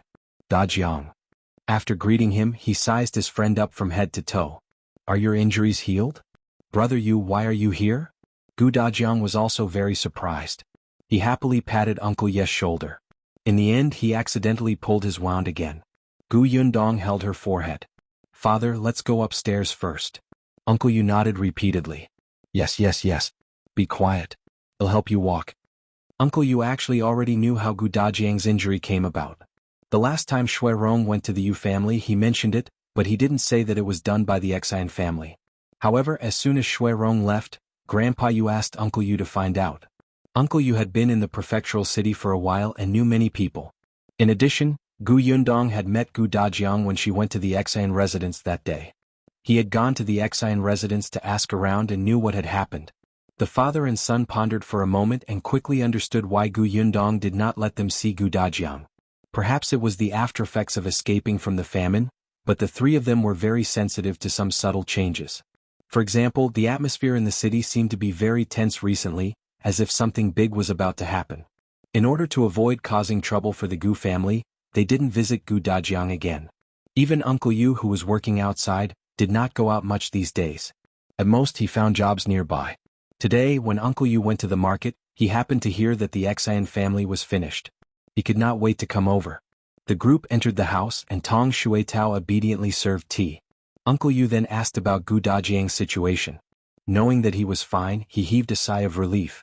My father was also very worried about you. No one expected you to encounter such a thing. Fortunately, the Xian family has been confiscated. It can be considered retribution. Uncle Yu sighed as he looked at Gu Dajiang. At this moment, Gu Dajiang was completely different from a month ago. It was as if he had become a different person. His face was no longer as gray as before, and his clothes were no longer tattered. Even his spirit was better and he seemed to have gained weight. He even had a faint aura. He had studied before and now he looked more refined. Facing Gu Dajiang like this, Uncle Yu felt inexplicably ashamed and uncomfortable. He could not help but tug his hand and ask, By the way, you've recovered. Are you planning to return to the Xuanhe prefecture? Yes, my wife, second son and youngest daughter are all at home. I want to see them as soon as possible. So, when do you plan to leave? Gu Dajiang pointed at Gu Yundong. You have to ask her. I feel that my injuries are almost healed. It's not a big problem to be careful on the way. However, Yundong said that I have to stay for half a month before she's willing to leave. She's afraid that I won't be able to take it on the way. There was some pride in his words. Gu Dajiang couldn't change the habit of showing off his child's filial piety in front of his friends. Gu Yundong laughed. Father, don't mess around. Doctor Yu only allowed you to leave this in today. As she spoke, she turned to look at Uncle Yu. Uncle, actually, I have something to ask you. Yes? What is it? Do you want to return to the Xuanhe prefecture with us? Chapter 491. Going to the Yu family again. Uncle Yu was stunned. To the Xuanhe prefecture? Yes, I was thinking that you cannot return to the village you were in now and you don't have any relatives in the prefectural city. My father has been under your care these few days. He's your friend and can't bear to part with you. Gu Dajiang nodded repeatedly. Yes, why don't you come with us? Gu Yundong continued, Our Yongfu village is actually not bad. The village chief is also kind, and the villagers are very diligent and friendly. If you come, we can take care of each other. I have a workshop in the village and don't have enough manpower now. If you can come and help me, you'll be most at ease. Uncle Ye's fingers moved. Help her. She was clearly the one helping them. She wanted them to know that they wouldn't have to worry about not having a job even if they went to Yongfu village. Uncle Yu was tempted for a moment, but he quickly suppressed it. He thought for a while before saying, I have to go back and discuss it with my father and Xiaojin. Xiaojin was his son. Of course. Uncle Yu chatted with Gu Dajiang for a while more. After all, he had something on his mind and returned not long after. Gu Dajiang looked at his back and said to Gu Yundong, it's unlikely that the Yu family will follow us back to Yongfu village. Gu Yundong was stunned. Why? You'll find out in a day or two. Gu Yundong blinked, but on second thought she felt that it made sense. After all, they had lived in Wanqing Prefecture for a period of time and had finally settled down. In the end, it didn't make sense for them to go all the way to a completely unfamiliar place. In fact, she was not confident. Forget it. Regardless of whether they went or not, she would respect their choice. 2 days later, Gu Yundong and Gu Dajiang went to Uncle Ye's courtyard. When she passed by that road again, the hooligans who had caused her trouble were no longer there. However, many of the neighbors who lived there greeted Gu Dajiang curiously when they saw him. Especially when they saw 2 servants following behind him, they started whispering. Gu Dajiang is rich. He even has servants now. Look at his clothes. I saw them at the silk shop last time. They cost 3 taels of silver. Wow, so expensive. In the past, Gu Dajiang even had to use 3 copper coins sparingly. Do you think they're going to the Yu family? Is the Yu family going to get rich too? Tisk, forget it. Let me tell you, it's been a month since Gu Dajiang left. Only 2 servants have come. He just showed his face today. Didn't you see that the Yu family has been living so bitterly for the past month? If Gu Dajiang really had a conscience, he would have given the Yu family a couple of taels of silver. The Yu family wouldn't still be living in this lousy place. Oh, how dare you say that? Do you think a couple of taels of silver come from the wind? No one dared to say these words in front of Gu Dajiang and the others. They only started spouting nonsense when they disappeared. At this moment, Gu Yundong and the others had already entered the Yu family. Uncle Yu was cleaning the courtyard. When he saw them enter, he quickly came over to help Gu Dajiang sit. Uncle Yu, I'm fine. You don't have to help me. Don't take advantage of the fact that you're still young and don't pay attention. If you fall ill, you'll suffer when you reach my age. Gu Yundong nodded vigorously. Grandpa Yu is right. Uncle Yu also came out at this moment. After everyone sat down, Gu Yundong got down to business. Chapter 492, The Yu family's decision. Grandpa Yu, have you considered it? Do you want to return to the Xuanhe prefecture with us? Gu Yundong hoped that they would leave together. The Yu family did not have any relatives here. If they encountered any problems, they would be isolated and helpless. At the very least, they would be able to take care of each other when they went to the Xuanhe prefecture. Moreover, the Yu family had taken care of her father for so long. She wanted to repay them no matter what. Uncle Yu and Uncle Yu looked at each other. A moment later, Uncle Yu wiped his face and said with a smile, Gu girl, Grandpa Yu thanks you for your kind intentions. However, we still want to stay in Wanqing prefecture. But, Uncle Yu waved his hand and interrupted her persuasion. I know you want to take care of us. I also believe that if we follow you to the Xuanhe prefecture, we won't have to worry about food and clothing. Our lives will be much better than now. However, we can't rely on you for everything. Yes, your father received our help a few months ago, but we only gave him a place to live. Compared to the time when you sent a basket of food to save our lives, it's insignificant. Gu Yundong said, the basket of sweet potatoes I gave you was because you informed us in advance so that we could avoid the chaos. In that case, you should be the ones who saved us first. Uncle Yu laughed out loud. All right. If you want to calculate it this way, you won't be able to finish it. He was in a good mood and did not regret helping this young lady at all. There was a cause and an effect. The old saying was indeed true. Uncle Yu smiled, but very quickly, his expression became serious again. Gu girl, actually, there's another important reason why we didn't go to the Xuanhe prefecture. As he spoke, his expression became a little sad. Back then, on the way to escape, my wife and my daughter-in-law didn't survive. Later, after we settled down in Wanqing prefecture, we moved their graves over and let them settle down. During the new year we would visit them and burn something for them. If we went to the Xuanhe prefecture, it would be a long journey. It would be difficult to see them. As he spoke, he wiped his face. I'm already so old. I don't know how much longer I can live. When I'm free, I can still go and talk to my wife. Don't let no one visit them when the time comes. If the grass on the grave grows to half the height of a person and there's no one to take care of them, they'll be so sad. On the way to escape, they starved to death to give us a bite to eat. How can we leave them behind now? In the end, Uncle Yu could not help but tear up. Gu Yundong panicked and quickly handed him a handkerchief. Yes, Grandpa Yu is right. I didn't consider everything. It's my fault. Uncle Yu quickly stopped his tears and smiled when he heard her words. What's your fault? You're a good child. You want Grandpa Yu to live a good life, but Grandpa Yu has 3 grown sons. How can he let a little girl who hasn't reached adulthood take care of him? Uncle Ye's eyes were also red.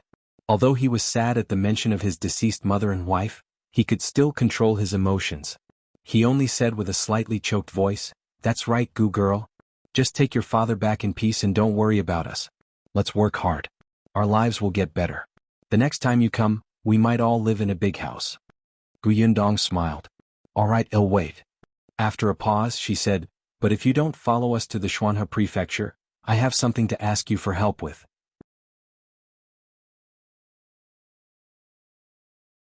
Chapter 493. Eugene being beaten. Gu Dajiang, who had been silent all this while, was stunned.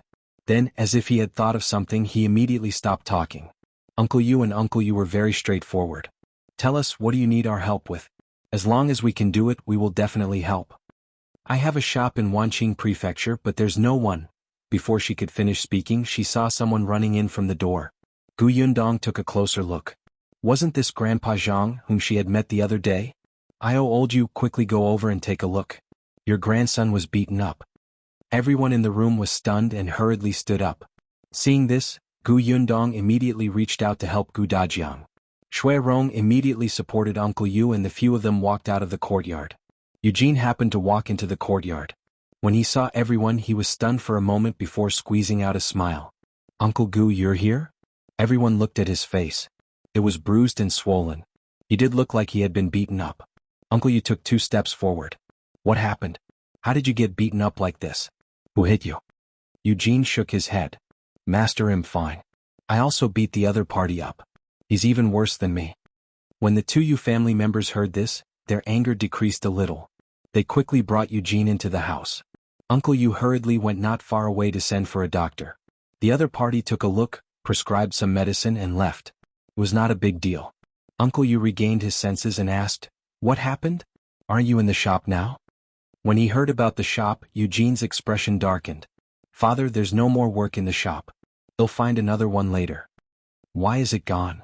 Eugene pursed his lips and said in a low voice, "Wasn't the XN family's house confiscated?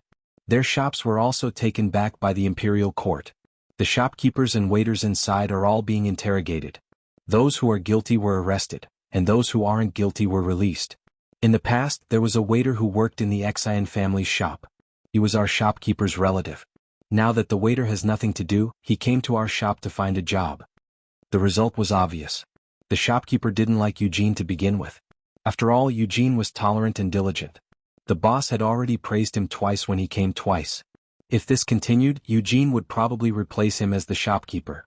This time, his relative came to look for work and he immediately agreed. He was picky with Eugene, saying that if he kept breaking stuff and his salary would be deducted and he would have to compensate. Eugene could be considered to have been trained to have a good temper. Even so, he could not help but flare up.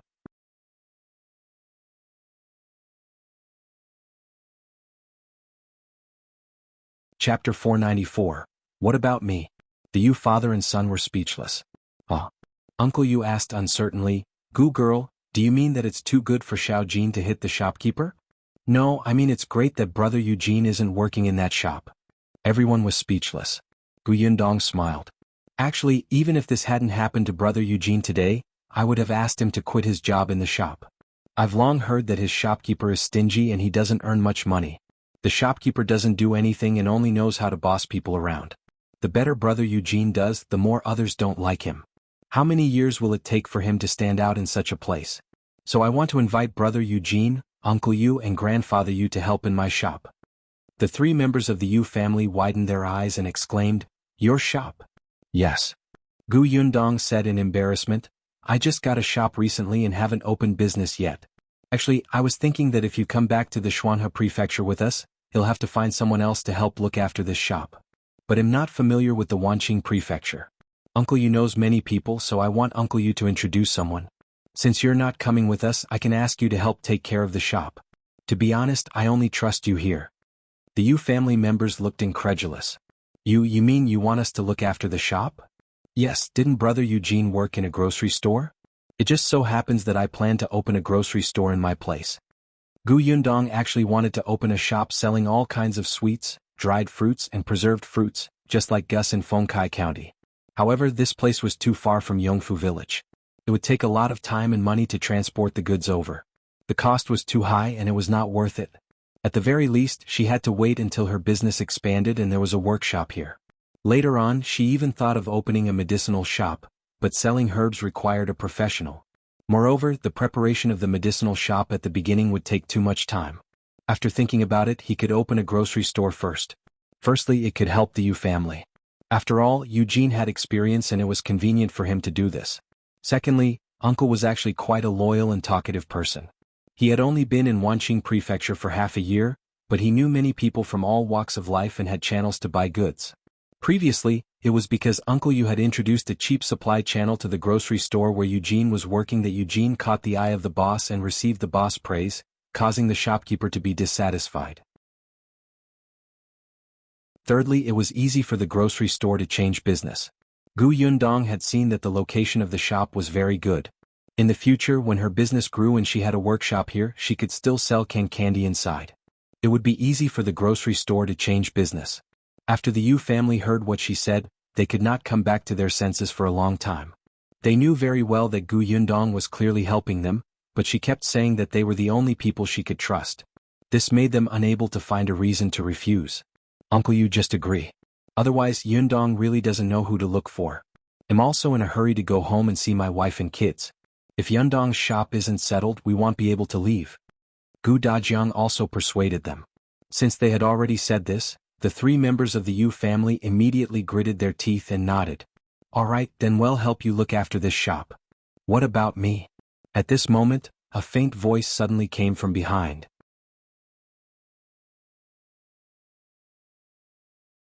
Chapter 495. Let's go see the shop together. Everyone suddenly turned around and saw Grandpa Zhang squeezing out a smile. He chuckled as he approached Yundong and said, Well, Miss Gu, actually, I'm still young, strong and capable. Do you think I can also go to your shop to help? This person actually didn't leave? The corners of Yundong's mouth twitched. She was a little unwilling to look at Grandpa Zhang. She was silent for a while before saying, Since the shop has been handed over to Grandpa Yu, it's up to them whether they need people or not. Grandpa Zhang immediately turned his head and looked at Uncle Yu pitifully.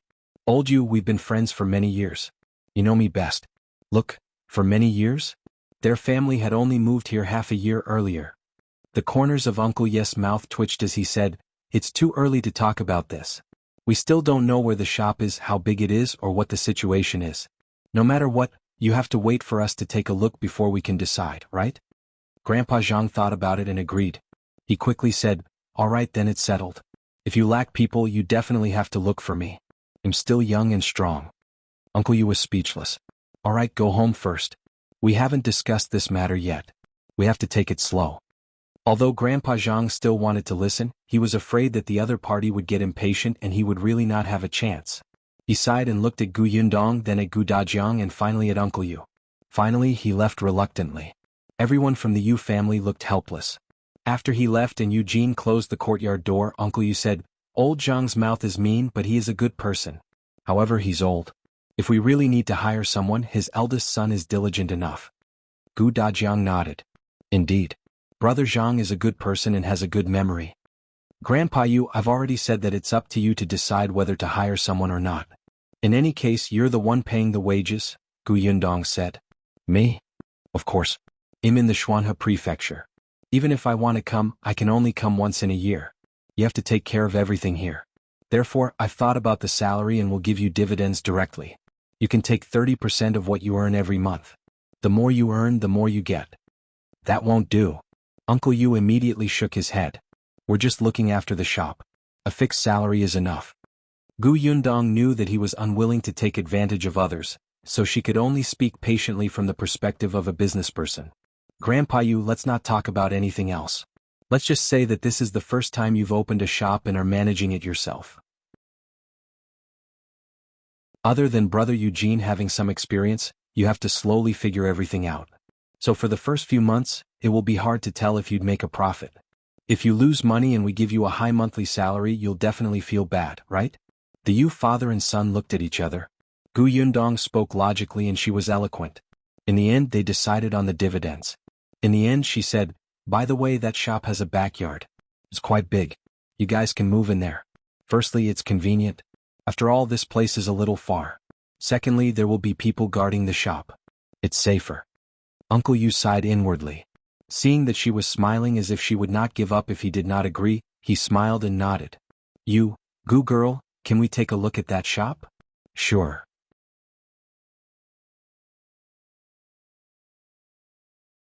Chapter 496. Complicated feelings. It had been 2 days since the Xian residence had been raided. Someone was temporarily in charge of the government office, waiting for the emperor to transfer a new prefecture magistrate over. Gu Yundong's contract was personally given to her by Am Mo Xulin. Yesterday, Rong had gone to the government office to ask about it. The contract had been opened early this morning, so it was not a problem for her to enter. When the group of people came out of the Yu residence, they saw many people looking over curiously. The crowd waited until they were gone before they began to talk. Where is the Yu family going? Could it be that Gu Dajiang is planning to give the Yu family some benefits on account of their past relationship? What benefits? Don't tell me they're going to help the Yu family move out of here? Stop joking. That's impossible. The Yu family doesn't have any luggage. How can they move out? I think they'll at most treat the Yu family to a meal at a big restaurant. No way. The Yu family took Gu Dajiang in for a few months, but he's repaying them with just one meal? That's too stingy. That's why Gu Dajiang is an ingrate. Cough, cough. Suddenly, a sudden cough sounded from behind the crowd. Everyone turned around and saw Grandpa Zhang standing behind them with an unfathomable expression. He sneered at these people who were making sarcastic remarks. All right, why are you so troublesome? How can brother you not know what kind of person Gu Dajiang is? Go do what you need to do. Hey old Zhang, you were in the Yu family just now, right? What did they say? Tell us. What did they say? Grandpa Zhang said impatiently. How would I know? Disperse, disperse. With that, he turned around and left with his hands behind his back. However, there was a sly smile on his face. He wasn't going to tell these people that the Yu family was about to own a shop. What if they went to fawn on old Yu later? When he was hired to work and earn money, he would show off in front of these people. Just thinking about it made him happy. They must have gone to look at the shop, right? He really wanted to follow them to take a look. Uncle Yu, who was being gossiped about, felt his ears itch and could not help but reach out to rub them. The Yu family was a little far away from the shop. When they reached the entrance of the alley, everyone still got into the carriage. By the time they reached the shop, it was already past noon. Gu Yundong brought them to a nearby restaurant for a meal before walking towards the shop. Only when they stood at the entrance of the shop did the Yu family look ahead in shock. This was the shop that the Gu family was talking about? Such a big shop would be a grocery store? This was especially shocking for Eugene. He had been working in the grocery store for more than half a year and more or less knew some things. This was the busiest street in the entire Wanqing prefecture. This shop was at least twice the size of the one he stayed in. Most importantly, this used to be the silk shop of the Xian family. It was the place where the relative of the shopkeeper who ran to snatch his job this morning had worked. He never expected that the person who had arrogantly chased him out and told him to go back and do manual labor would now swap places with him. At this moment, Eugene's feelings were exceptionally complicated. What made him feel even more complicated was that he knew very well that with such a shop in such a place, no matter what business he opened, as long as he did not seek death, he would not lose out even if he did not have experience. Eugene could not help but look at Gu Yundong, who seemed to sense his gaze and met his hesitant expression. She guessed what he wanted to say and immediately blinked at him and shushed him.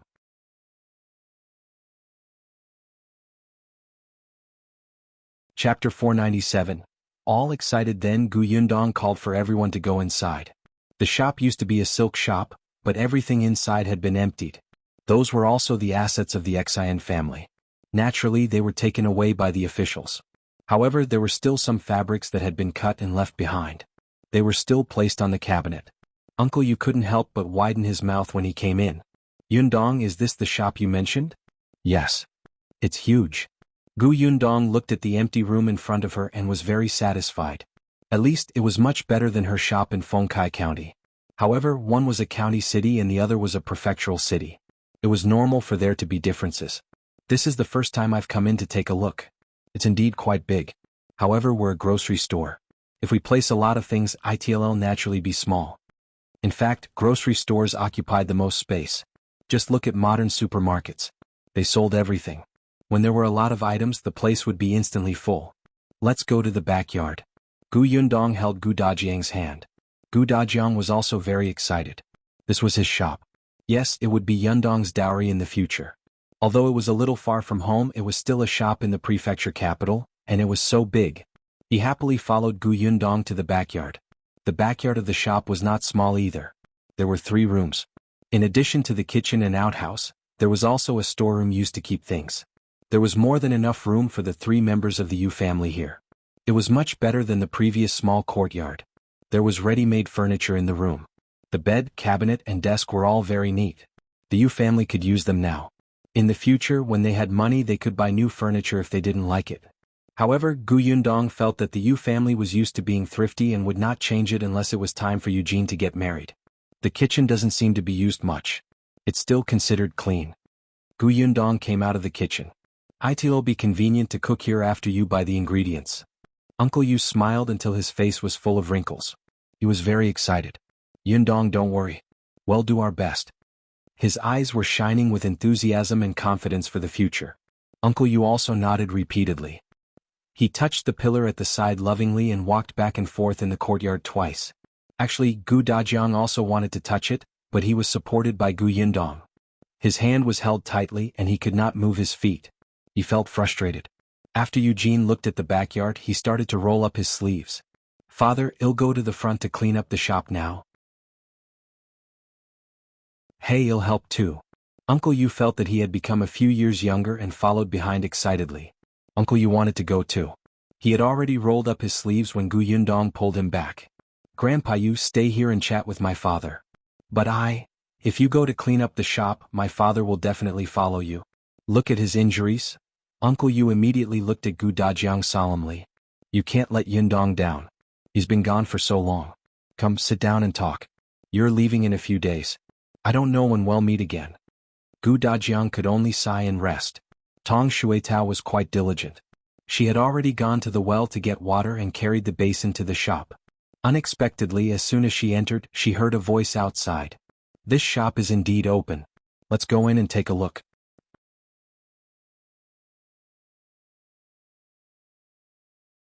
Chapter 498. Wanna buy this shop? Tong Shuitao looked up and saw a young girl walking in. She looked to be 15 or 16 years old and had a high posture. There were 2 maidservants following her.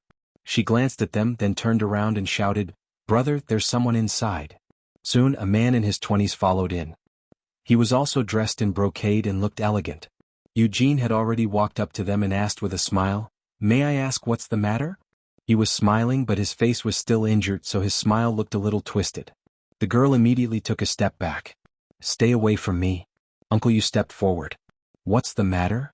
The girl asked arrogantly, Did you buy this shop? We'll be in charge of this shop from now on.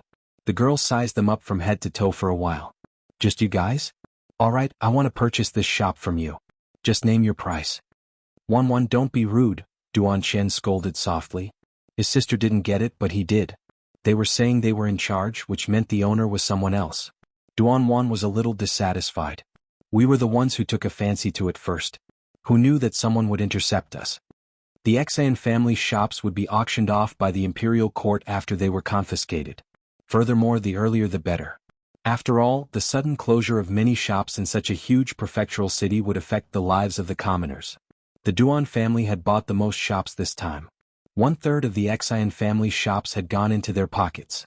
However, while Duan Chen had bought so many shops, the one he wanted the most was not on the auction list. He felt that it was strange and went to ask. Those people only said that it had been sold. Duan Chen thought very highly of this shop. The size was secondary. The main thing was that it was in a good location. He had been determined to get this shop before, and he did not expect such an outcome. Since the seal on the shop was removed this morning, he had gotten someone to watch over it. If they saw the owner, they had to quickly return to the Duan family to report. That was why he came to the shop with Duan Wan, who insisted on coming along when he heard the news. Seeing that the Yu father and son didn't look too good after hearing Duan Wan's words, he immediately pushed Duan Wan back and took a few steps forward. He said politely, Little brother, I'm from the Duan family. I want to talk to your boss about this shop. I wonder if it's convenient for you to introduce me to them. The Duan family? Uncle Yu and Eugene were naturally not unfamiliar with the Duan family. In their eyes, this was a colossus like the Xian family. Previously the Xian family was still suppressing them. Now that the entire Xian family had been exterminated, there was no one in the Wanqing prefecture who could suppress the Duan family. The Duan family wanted to buy this shop? The two of them immediately became worried. This was not to be trifled with. Uncle Yu was about to go in to look for Gu Yundong, but Tong Xuetao had already turned around smartly and gone in. She didn't dare to let Gu Dajiang and Uncle Yu know. She could only whisper into her Miss ear, "Miss, there are two people outside who call themselves the Duan family's young miss and young master. They want to buy our shop." The Duan family? Gu Yundong raised her eyebrows. When she saw Gu Dajiang looking over, she quickly said, "Father, chat with Grandpa Yu first. He'll talk to Uncle Yu and the others about how to set up this shop and repair it." When Gu Dajiang saw Tong Xuetao's expression just now, he knew that it was definitely not that simple. However, he was afraid that Uncle Yu would be worried, so he did not say anything and only nodded. Gu Yundong gave Shui Rong a look and asked him to watch the two of them while she brought Tong Xuetao to the shop in front.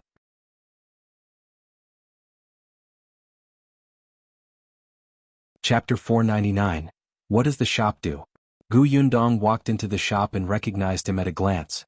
At the same time, Duan Qian and Duan Wan also recognized her. The two of them immediately narrowed their eyes and straightened their expressions. Duan Qian instantly smiled. "So it's Miss Gu. We didn't have the time to talk the last time we met.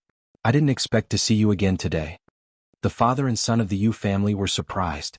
The Gu girl actually knew the eldest young master of the Duan family? Gu Yundong smiled. "I heard that young master Duan wants to buy our shop?" Duan Qian sighed inwardly. After seeing Gu Yundong, he knew that there was not much hope. Others might consider the Duan family's status and sell the shop to them if they were unwilling to offend the Duan family. But this Miss Gu. Actually, after Gu Yundong left that day, he had asked Am Mo Xulin about her background. Am Mo Xulin only said, "She's not a big shot. She doesn't have any background. However, I don't dare to offend her. Oh, and it's also because of her that your family can do this sugar business. So if you see her next time, stay away." Duan Qian had yet to recover from the shock of this girl being associated with the sugar business when he was stunned by Am Mo Xulin's incoherent words. Since she didn't have any background, why didn't he dare to offend her? If he had a sugar business because of her, why shouldn't he say thank you when he saw her? Instead, he had to stay far away? However, Am Mo Xulin did not say anything else. Others also kept their mouths shut even when he asked them. However, Duan Wan had told her that at the entrance of the Xian residence that day, she had personally seen Miss Gu throw a stone at the back of the head of the fourth brother who was following Lord Am Mo. Not only was he not angry, he even invited her in with a smile. This series of actions was really confusing, but Duan Qian understood. Not only could he not offend this Miss Gu, but he should also try his best to befriend her. Hence, when he heard Gu Yundong's question, he said very gently, "Yes, we do have the intention to buy this shop. I wonder if Miss Gu has the intention to sell it. We can negotiate the price." Gu Yundong shook her head. "I don't intend to sell this shop.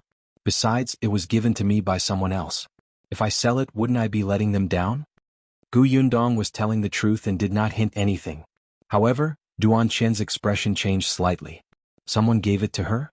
Who would dare to give away the shop that the imperial court had confiscated? It could only be the imperial court. Duan Qian instantly put away all his thoughts and changed the topic. "In that case, it seems that we can only look elsewhere." He looked helpless. He turned around and saw the Yu father and son. He then looked at the relatively neat shop and asked curiously, "Miss Gu, are you planning to open for business? What kind of business are you doing? If you need me, just tell me. The Duan family can still be of use in Wanqing Prefecture." Gu Yundong actually wanted to be on good terms with the Duan family, especially when Duan Qian's attitude was very friendly. After all, she was going to leave soon. If the three members of the Yu family opened a shop in such a prosperous area, they would easily be targeted if they did not have any backing. Young Master Duan came at the right time. Hence, Gu Yundong asked Tong Xuetao to tidy up the tables and chairs. After inviting Duan Qian and Duan Wan to sit down, she said, "I do plan to tidy up and open for business." "Oh? Will you continue to sell satin and cloth, or tea and wine? Or maybe jewelry?"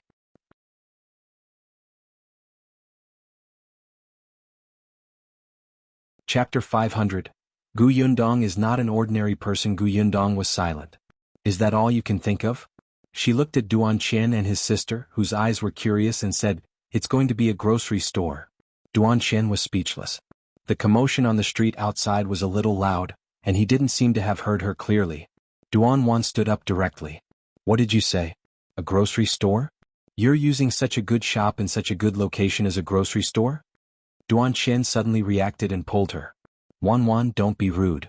Duan Wan snorted angrily and suddenly turned her head away, not saying anything else. Gu Yundong laughed. It's precisely because the location is good that it's used as a grocery store. I looked at the entire street. There are only 2 grocery stores and they're small and incomprehensive. People need it urgently. Duan Qian thought for a moment. He had really not noticed this. The Duan family was mainly in the tea business. Of course they had dabbled in other businesses, but he really didn't have a grocery store.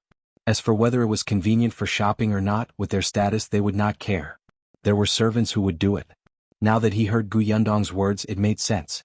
Young Master Duan, are you looking down on my small grocery store?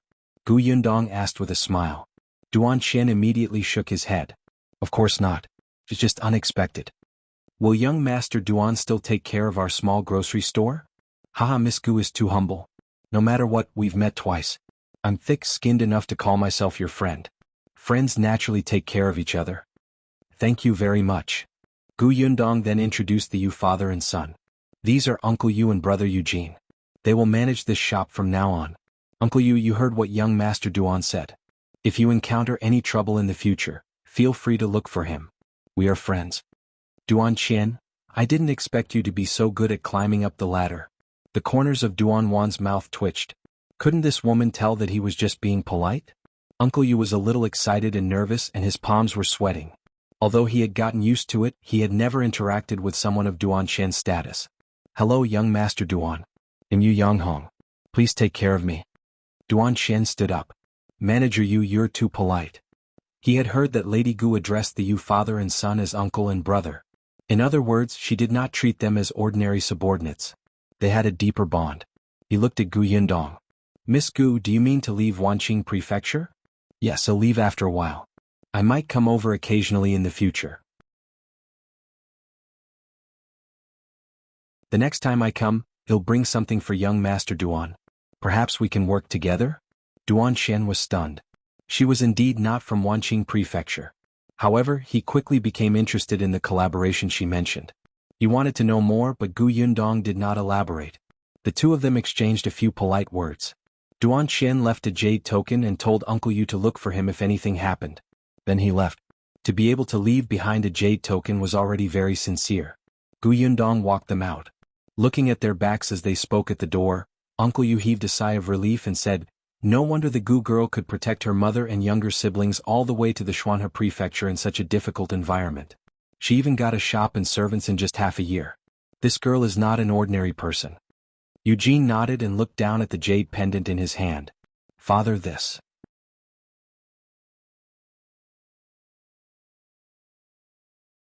Chapter 501. Shop sections. Uncle Yu also took a look, then carefully put away the jade token. This jade token is a favor from the Duan family. It can only be used for a limited number of times. If we can solve the trouble, we'll solve it ourselves. Unless we really have no choice, we won't look for the Duan family. Eugene understood, but the fighting spirit in his heart was getting higher and higher. That's right. The younger sister of the Gu family was 2 years younger than him, but she was so capable. Now that his starting point was already so high, he would definitely be able to achieve something. Gu Yundong returned and saw that Uncle Yu and his son had begun to clean the shop diligently again. She went to the backyard. Gu Dajiang had been very worried about what had happened in front of the shop. He seemed to hear a few unfamiliar voices. He almost could not help but go over to take a look. When he saw Gu Yundong return, he hurriedly asked, "What happened ahead?" "It's nothing. It's just that someone wants to buy our shop, so I rejected them."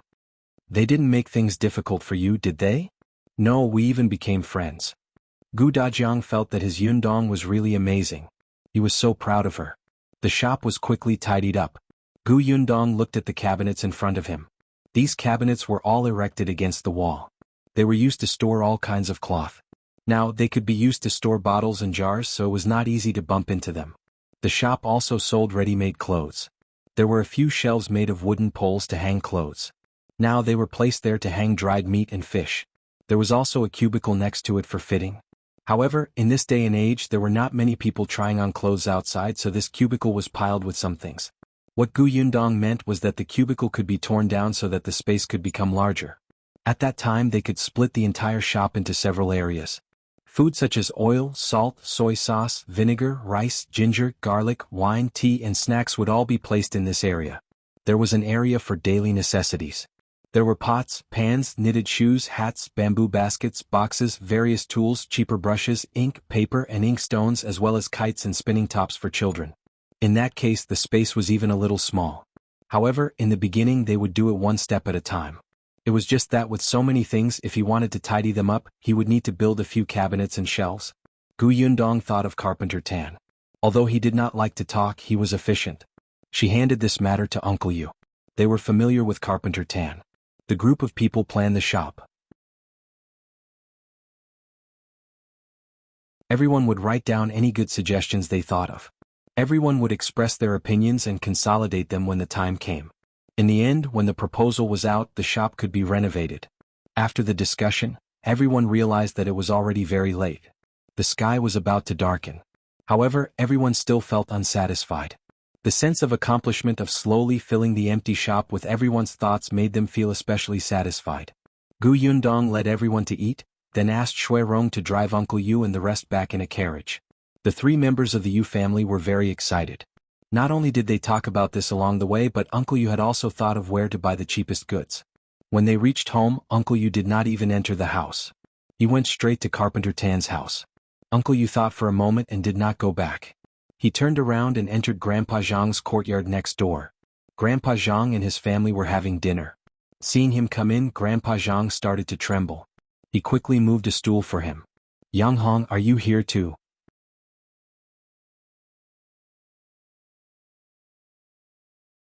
Chapter 502. Hiring the Zhang family's first son. Grandpa Zhang was so excited that he couldn't speak, and the Zhang family looked at him in confusion.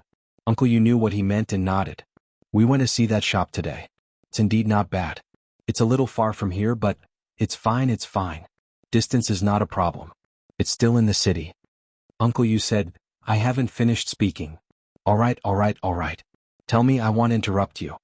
The Zhang family looked at Grandpa Zhang with a strange expression. Uncle Yu also felt that he might have come to the wrong place. He had never known that Grandpa Zhang's personality could be like this. Letting out a breath, he thought about leaving as soon as possible. "What I mean is that the shop has a backyard. If it's too late and you can't come back in time, you can stay there for the night." "That's good. I'm fine with it." Grandpa Zhang was even happier. He wanted to say that commute would truly be a problem for his old arms and legs. He didn't expect there to be a place to stay. That would be easy. Uncle Yu looked at him and found it hard to explain. "But Grandpa Zhang, we want to hire another person. We plan to hire Brother Zhang." "What?" Grandpa Zhang's expression changed in a second. He suddenly stood up and raised his voice. "What did you say?" The Zhang family finally understood. The person called Brother Zhang widened his eyes and asked in disbelief, "Yang Hong, do you mean that your family is going to open a shop now? Do you even plan to hire me as a shop assistant?" "I do have such plans. That shop belongs to the Gu family. They want to take care of our family. However, the shop is indeed big. I know that Brother Zhang is diligent, honest, and tolerant. I thought that if you're willing, you can go to the shop to help." Brother Zhang's eyes lit up and he instantly straightened his back. "I'm willing, of course I'm willing." The Zhang family completely understood and were immediately overjoyed, especially Brother Zhang's wife. When she heard that her man had found a stable job, her eyes turned red. The others were very envious, but they were also happy for him. If Brother Zhang worked in the shop, the entire family would benefit. Grandpa Zhang was the only one left. He snorted coldly and turned his back to everyone. He squatted on the ground and sulked. Uncle Yu didn't know whether to laugh or cry. "Grandpa Zhang, we didn't mean to make things difficult for you. It's just that this job requires strength. I hired Brother Zhang to go elsewhere to collect the goods. There are many places to go every day. I know Grandpa Zhang is young and strong, but I'm afraid of exhausting you, right?" Grandpa Zhang's wife couldn't help but kick his foot. "All right, don't you know how old you are? You're panting after taking a few steps. You still want to follow them everywhere? Aren't you afraid of falling sick from exhaustion? When the time comes, even if you earn money, you won't be able to live to enjoy it. Wake up, didn't the Yu family hire our first son? If you continue to have such a bad expression, what will happen to you if he loses the job? Grandpa Zhang immediately stood up from the ground. That won't do. Yang Hong, you promised me that you would hire my first son.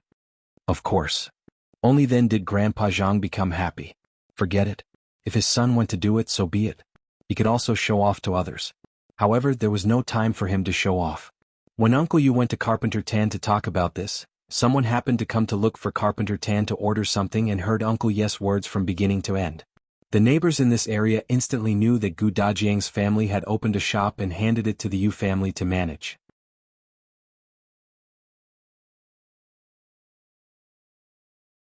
Chapter 503, Barraged. More importantly, this shop was located in the center of the prefectural city. It was the best location in the city. It was said that the shop was very big, the size of 2 grocery stores. Alright, everyone was in an uproar. Then they swarmed towards the Yu family's house. They were so crowded at the door that they could fight. All of them used the best eloquence in their lives to recommend themselves desperately, wanting to work in that shop. Until Uncle Yu told everyone in a regretful tone that he had already hired the eldest son of the Zhang family next door. Everyone was stunned for a moment before they started scolding old Zhang. I wondered why he was hypocritically telling us not to spout nonsense this morning. Did he already know about it? That's right. Wasn't he at old Yes' house in the morning? He must have heard the entire process. I saw Yang Hong go to old Zhang's house just now. Oh my, if I had known, I would have stopped him. All of them instantly scolded the pretentious old man Zhang. Therefore, when he gathered his emotions and planned to go out to brag and tell everyone that his son had got a job, he was almost beaten up by his neighbors. When the 3 members of the Yu family heard the commotion outside, they all smiled and went to bed to rest. In the following days, Gu Yundong and the Yu family began to renovate the provision store. The eldest son of the Zhang family also came to help. He was indeed diligent. Carpenter Tan sent over all kinds of sturdy shelves in a few days. Everyone was in high spirits and set them up one by one. In an instant the place became decent. Gu Dajiang had come once. He had been forced by Gu Yundong to recuperate in the inn. Now that his wound had already scabbed over, it was just itchy and uncomfortable. Sometimes Gu Dajiang couldn't help but grab it and it would bleed. Gu Yundong asked Rong to keep an eye on him. She even wrapped Gu Dajiang's 10 fingers in gauze. Gu Dajiang didn't know whether to laugh or cry as he looked at his thick fingers. He didn't expect such a day to come for him. During the renovation of the shop, Duan Shen came twice. Gu Yundong found this person quite interesting and even invited him to the Xuanhe prefecture when he was free. Unexpectedly, Duan Shen agreed. I do want to make a trip to the Xuanhe prefecture. I heard that someone started manufacturing and selling white sugar in that place. Gu Yundong, who had created white sugar, was speechless. She could only touch her nose and laugh dryly. Duanwan had never been here. Anyway, Gu Yundong felt that she was making a fuss. Perhaps because there was no pressure from the Xian family as the young lady of the Duan family, she was a little arrogant.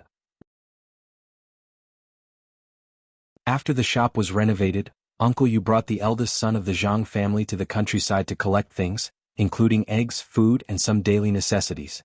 He had already contacted the providers a few days ago. Now that he had given them money, he could just bring them back. On the first day of business, Gu Yundong invited the lion dance team over to have a good time. Most importantly, she had invited Duan Chen over. As the heir of the Duan clan, Duan Chen's face was not unfamiliar in this city. Everyone who came to watch the show knew that the Duan family was endorsing the shop. Originally, some of the wealthy families in the city who wanted to buy this shop, and even the small officials and generals with some power, had all given up their thoughts now. Instead, they openly bought some gifts to congratulate the shopkeeper on opening. It was just that when they saw the shop's plaque, they were a little speechless. Why, oh, was this a grocery store?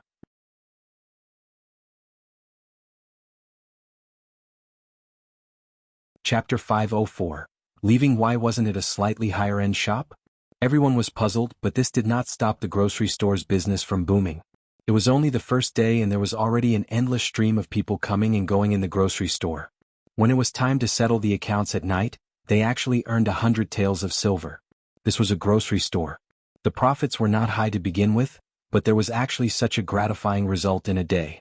Nowadays, Eugene was the one who kept the accounts in the shop. Uncle Yu did not know many words, so it was too difficult to keep the accounts. The Yu family was overjoyed. Seeing how excited they were, Gu Yundong simply brought everyone to the restaurant for a meal to celebrate. Of course, it could also be considered as a farewell party. She planned to leave. When the Yu family heard this, their joy decreased by more than half. Uncle Yu frowned even more. You're leaving just like that? Isn't that a little too fast? Has Dajiang recovered from his injuries? Didn't you say last time that he would need to recuperate for half a month? That's right, Gu girl.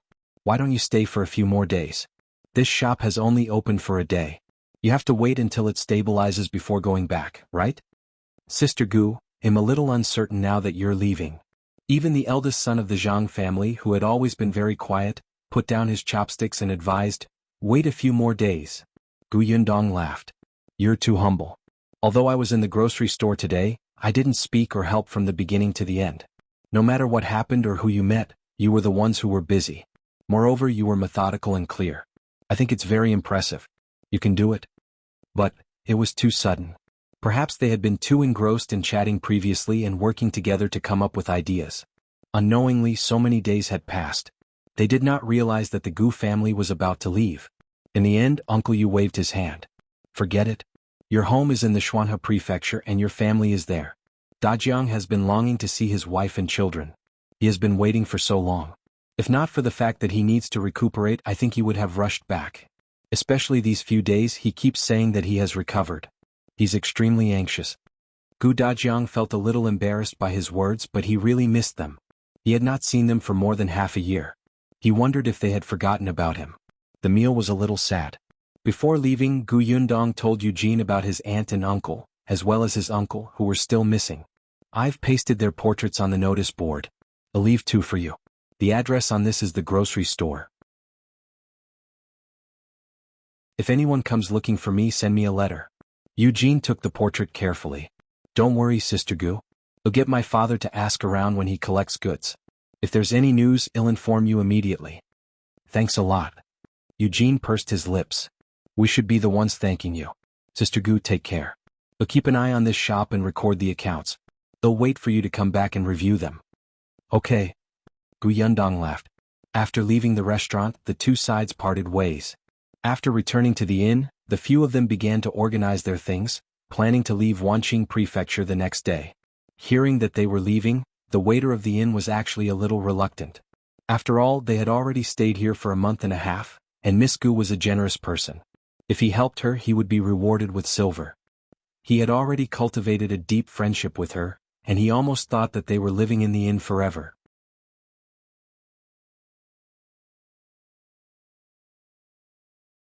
Chapter 505. Yundong, you've changed too much now that she was leaving. The waiter really felt lost. He went back and brought some pickled vegetables for Gu Yundong. They were made by his mother. Miss Gu, bring the food along to eat on the way. In the future, you must remember that there is a waiter in Wanqing Prefecture. Gu Yundong was speechless. After thinking for a while, she said, He'll come again. Don't worry, he'll remember you. The waiter immediately became happy. Gu Yundong began to move the things onto the carriage bit by bit. She did not let Gu Dajiang do it, as their journey would definitely be bumpy and difficult. Although Gu Dajiang had recovered, he was different from them. He would probably suffer a lot along the way.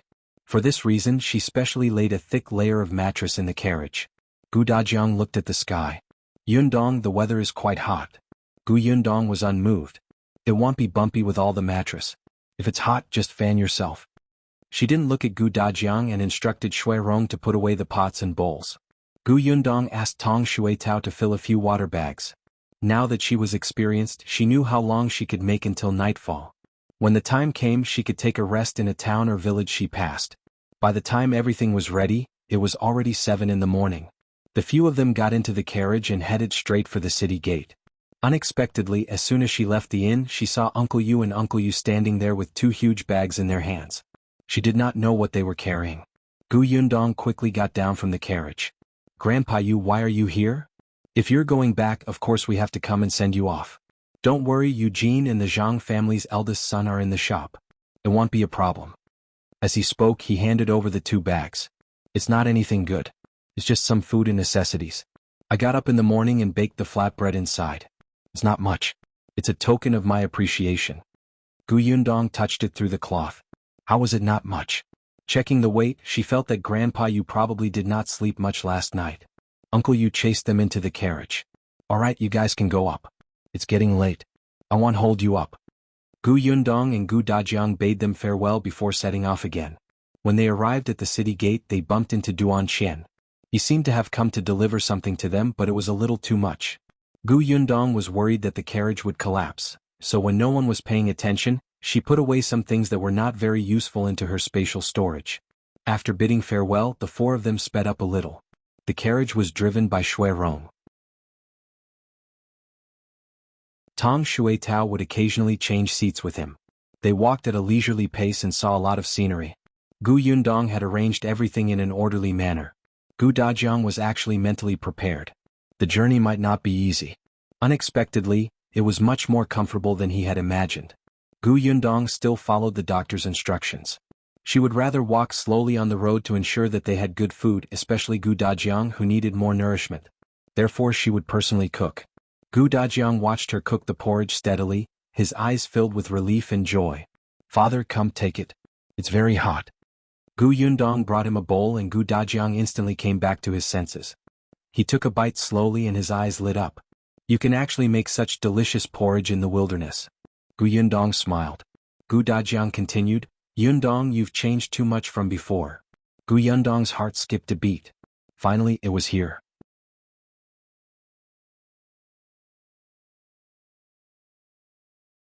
Chapter 506. So, the same person. Gu Yundong's fingers paused and she heaved a sigh of relief in her heart. However, she had already thought of the words she had prepared before. Unexpectedly, before she could speak, she heard Gu Dajiang sigh faintly. "Indeed, that person is right. You have really grown up." Gu Yundong was speechless. What did he mean? Father, that person? Who was it? Why did it feel like she couldn't use the word she had thought about 100 times? Gu Dajiang took another sip of porridge before saying, "That person was a traveling Taoist priest. He was especially capable. I had been studying for a few years and didn't really believe what these people say. If you hadn't cried too hard back then and couldn't be put into sleep no matter what, and the doctors couldn't do anything, I wouldn't have listened to him." Gu Yundong was a little confused. Wait, what did that mean? Gu Dajiang explained to her, "Your mother was beaten up by Madame Zhao until she gave birth prematurely." He no longer called the two people from the Gu family his parents. Gu Yundong had already told him that while he had distracted the attention of the bandits for the sake of his family, in the end, his family of 4 had been chased out of the team by his parents to fend for themselves. In that kind of environment, his father knew that his wife was foolish and his children were young. There was only one outcome for them after they were chased out, but his father still did it. Although Gu Dajiang had long been disappointed in his parents, this time he had really severed all ties with them and would no longer treat them as family.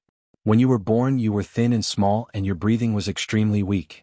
However, you kept crying. No matter how we coaxed you, it was useless unless you cried until you were tired and fell asleep.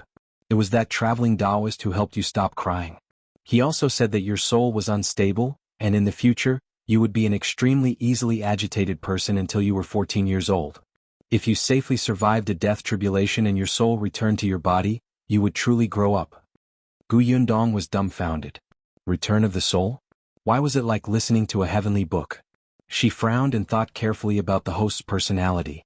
She was indeed a sentimental person. She could cry for 2 hours under the blanket for small matters. She had never liked the host's personality. She felt that if she didn't stand up for herself in such an environment, how could she not be bullied? She had been very puzzled. With Gu Dajiang's personality, how could he have raised such a fragile daughter? Now that she heard him say this, she could understand. Wait a minute. Gu Yundong's frown deepened. She thought of her life in the modern world. She was the complete opposite of the original owner of the body. Be it in the orphanage or later in society, she looked at everything indifferently and coldly. Therefore she did not even have a friend. She did not even feel a deep bond with her foster parents who had adopted her. Gu Yundong could not help but fall into deep thought. So, her modern self was also in an unstable state? Because of a famine and an apocalypse, the two of them experienced a death tribulation and became one? Gu Yundong pursed her lips tightly. Now that she thought about it, some things were very strange. For example, how she was easily moved by her mother and siblings. In just a month, she was able to take care of them, protect them, and feel sorry for them. For example, even though she had never met Gu Dajiang, she could still feel her heart ache and panic when she saw him seriously injured. Was it because they were her family to begin with?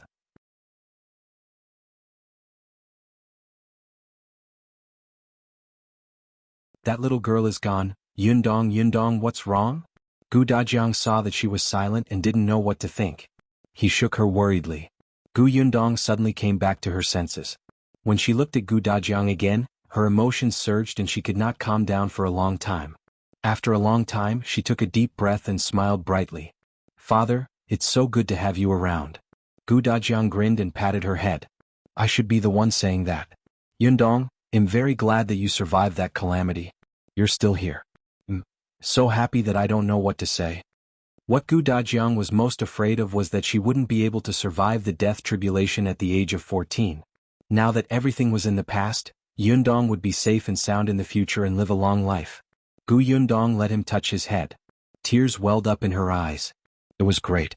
Really, these were her parents and her family. She did not occupy anyone else's body. All of this was hers to begin with. It turned out that she was not alone. Not far away, Rong and Tong Xuetao could not help but look at each other when they saw that the two of them were a little sad. They stayed far away and did not ruin it. After eating the porridge, the group set off again. Perhaps because they had finally talked about it, Gu Yundong was not as restrained as before. Their relationship seemed to have taken a step closer.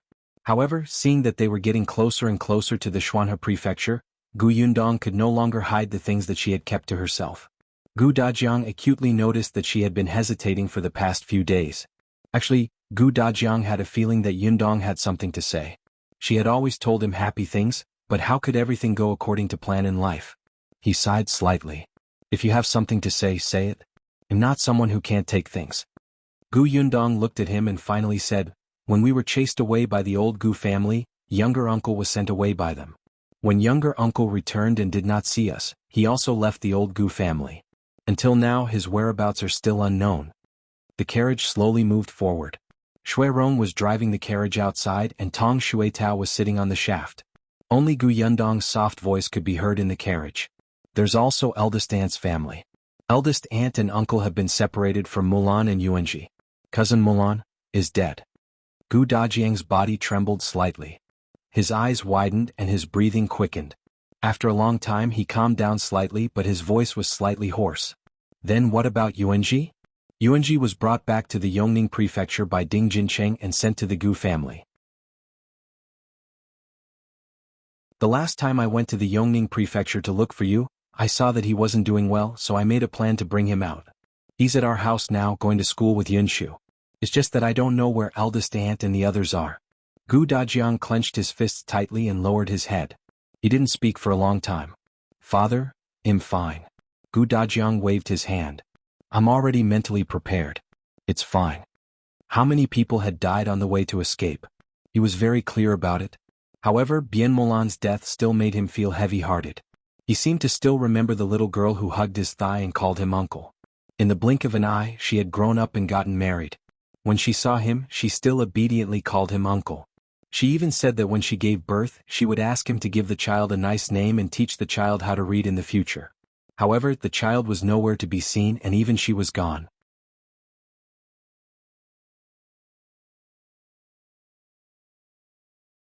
His little Cabbage has been taken by a pig? Gu Yundong did not say anything else and let him slowly digest this information. For the rest of the journey, Gu Dajiang was very silent. His depressed mood only gradually improved the next day. The dead had already passed away and the living had to continue. Although he didn't know where Aunt Gu and Uncle Gu were and how they were doing, Gu Dajiang knew that they were definitely still alive. They would meet eventually. He tried his best to put aside those negative emotions. At the thought that he was about to see his wife and children, his mood finally improved. But when he saw that Gu Yundong looked like she had something to say, Gu Dajiang's eyebrows could not help but twitch. What other bad news do you have for me? There shouldn't be any left, right? He was only concerned about his eldest sister and younger brother now. His own family was all around him. Yundong had already told him what was going on. Gu Yundong thought for a moment. Actually, it's not bad news. Then tell me. Well, actually, before I found father, I was engaged. What? Gu Dajiang suddenly jumped up and hit his head on the carriage roof. With a bang, Gu Dajiang grimaced and covered his head. He glared at Gu Yundong angrily. Say that again. What did you do? Gu Yundong quickly helped him up. She was afraid that if he moved too abruptly, his head would not be the only thing injured. However, when she met Gu Dajiang's widened eyes, she could only say softly again, "I'm engaged." Why did it sound like a question? Could it be that if he said no, she would immediately deny it? Why are you engaged? How old are you? Do you know what kind of person the other party is? Don't you know that people can be sinister, especially since you're good-looking and rich? Who knows if the other party has ulterior motives? His family is also insensible. Your mother hasn't recovered from her illness, and your father hasn't been found, and yet they came to propose marriage. They're bullying you for being young and ignorant without an elder to take care of you. No, I don't agree to this marriage. The more Gu Dajiang spoke, the angrier he became. The angrier he became, the more he felt that the other party was not a good person. He felt like his heart was about to explode. His beautiful little Cabbage had been stolen by a pig just like that? Ridiculous, ridiculous. Gu Yundong knew that he would have such a reaction. She laughed dryly and whispered, "Father, it's just an engagement." An engagement? So it can be cancelled?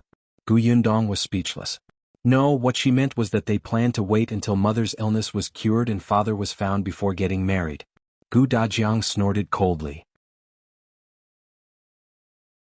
We have to discuss the matter of cancelling the engagement slowly. We can't be hasty. Most importantly, we can't ruin your reputation. Let's think about it later. It's best if the other party makes a mistake. Gu Yundong's eyes widened. I did not expect you to be such a father. No, she had never thought of cancelling the engagement. Father, Brother Xiao is a good person. When I first started doing business, he was the one who gave me the capital. Alright, and you said that he's not bullying you because you're young and ignorant. He wanted you to owe him a favor and guilt you into marrying him. It's all an old trick. I stopped playing this one more than 10 years ago. Gu Yundong rubbed her forehead. Father, have I been acting very ignorant these days? Was this the meaning of father-in-law becoming more and more displeased with his son-in-law? Stopped playing this one more than 10 years ago? Could it be that her father had used it before? Gu Yundong's suspicious gaze landed on Gu Dajiang. She wanted to ask him how he got together with her mother back then.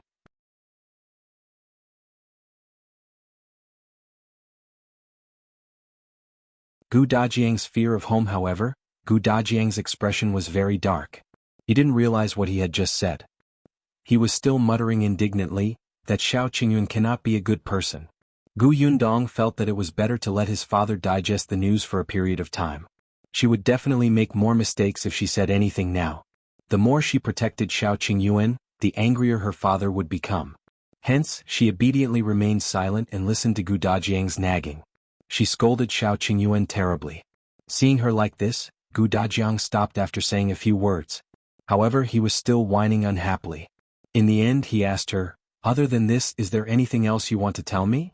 Gu Yundong immediately shook her head. Other than making the old Gu family half dead, there should be nothing else. Only then was Gu Dajiang slightly satisfied. However, he had to criticize Xiao Qingyun from time to time for the rest of the journey. Gu Yundong did not know whether to laugh or cry. Were all fathers like this? Her mother liked Xiao Qingyun very much. Of course, she didn't dare to say this to Gu Dajiang. A few days later, the carriage finally passed Xuanhe Prefecture and arrived at Fengkai County. When they reached the familiar place, Gu Yundong relaxed. She went to look at Gu Dajiang, but he was very silent and looked a little uneasy. "Father, are you feeling unwell?" "No." Gu Dajiang coughed lightly and hurriedly shook his head. He was just a little nervous. Yes, nervous. After entering the county city, Gu Dajiang asked Gu Yundong for a bronze mirror. She had placed it in the carriage. The first time Gu Dajiang saw it, he thought that his Yundong had grown up and knew the importance of beauty. He did not expect to use it now. Holding the mirror, Gu Dajiang looked at himself carefully and asked his daughter, "Look at Dad. Does my complexion look bad? Am I very haggard with dark circles under my eyes? Or do I look old? What if your mother can't recognize me?" "Father, why do you make it sound like you're going on a blind date?" She looked at Gu Dajiang seriously and nodded seriously. "No, father is very handsome. You're like a handsome young master. Mother will definitely recognize you at first glance." "Yeah, right?" Gu Yundong nodded vigorously. Gu Dajiang took a closer look before returning the bronze mirror worriedly. Gu Yundong comforted him and diverted his attention. "Father, relax. Do you want to take a look at the county? Well, come often in the future. Would you like to familiarize yourself with it first?" Gu Dajiang felt that it made sense. He lifted the curtain and looked outside. He even reminded Rong, who was riding, "Slow down and take a look at the county city. Don't go to the wrong place in the future." Gu Yundong was speechless. Only Tong Shuitao was excited. As if she had returned to her territory, she excitedly introduced the scenery by the roadside to them. Gradually the carriage approached Gus. Seeing the huge plaque at the door, Tong Shuitao couldn't help but raise her voice. She said proudly, "This is our shop. Look, it's Gus. Our shop." Gu Dajiang's eyes widened as he hurriedly shouted at Rong, "Stop the carriage.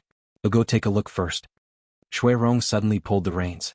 Gu Dajiang lifted the curtain of the carriage door and got out without a word. Gu Yundong rubbed her forehead.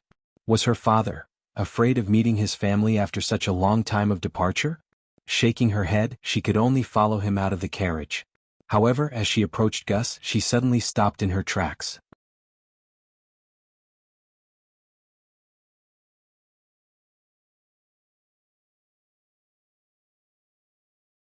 His daughter was indeed smart and capable. So much pride. Gu Dajiang straightened his back even more. Then he looked at the cans, dried fruits and other things. Zhuangzi eagerly introduced them to him and even gave him some to try. Zhang handed the account book to Gu Yundong. "Boss, these are the accounts for the past few months. Take a look." Gu Yundong took the account book but did not open it. Instead, she handed it to Gu Dajiang, who was walking over. "Father, you used to be an accountant. Are you going to check this?" "Let me see." Gu Dajiang's interest was piqued. It had been a long time since he had touched an account book. Holding his own account book now felt like a dream. Zhuangzi brought him a chair. Gu Dajiang sat down and flipped it over. However, just as he flipped to the first page, his pupils suddenly widened and he sucked in a cold breath.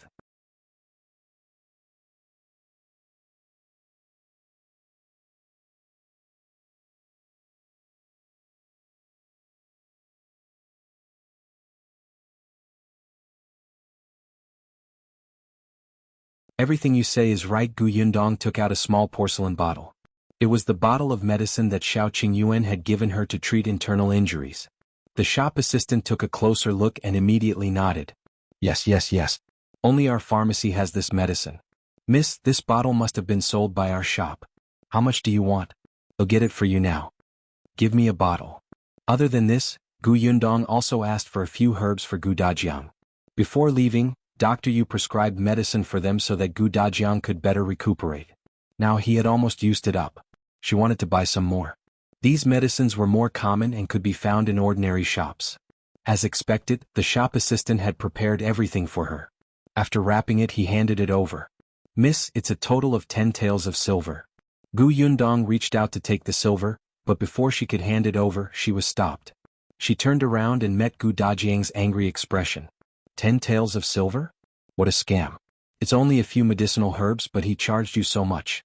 Previously, Physician Yu from the prefectural city also prescribed these medicines, but I didn't see them being so expensive. I knew that he isn't a good person. I can tell from the way he charges money. He's a black-hearted person. Gu Yundong was speechless. "Father, you're still angry." However, when the shop assistant heard this, he immediately explained, "Sir, that's not the case.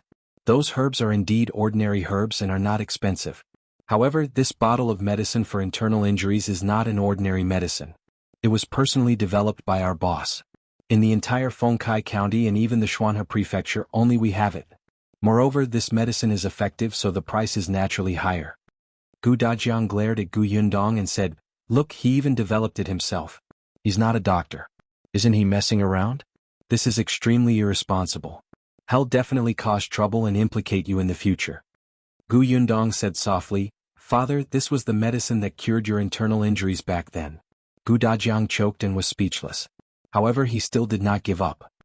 He held her hand and started to talk about something else. "Look at this shop. Why does it have to be beside Gus? It must be because Gus' business is good. He is deliberately trying to attract customers. Also, this shop hasn't been cleaned up. One look and I can tell that the counter is covered in dirt." He touched it. It was clean and spotless. Gu Dajiang was speechless. He pointed at the cabinet. "And these medicines? They're too few. What if a guest comes to prescribe medicine and it's unavailable? Wouldn't that be wasting the patient's time? By the way, it doesn't smell good either. I think I even smell something foul." The shop assistant couldn't take it anymore. This guy was clearly here to cause trouble. He looked around and saw the big broom beside him. He went over to pick it up. Unexpectedly, a pair of hands blocked him. The shop assistant raised his head and looked at the person in surprise. Zhuangzi? Why are you stopping me? You didn't even hear what he said. Zhuangzi whispered into his ear, Don't be silly. That's our boss and that's her father. Your boss? Your boss can spout nonsense? The waiter stopped mid-sentence and widened his eyes slightly. You mean your boss? Isn't she our boss fiancé? That's right. So you know why my boss father said that, right? The shop assistant was enlightened. So, is the father-in-law being picky? You must understand. All fathers are like this, especially when our boss is so outstanding.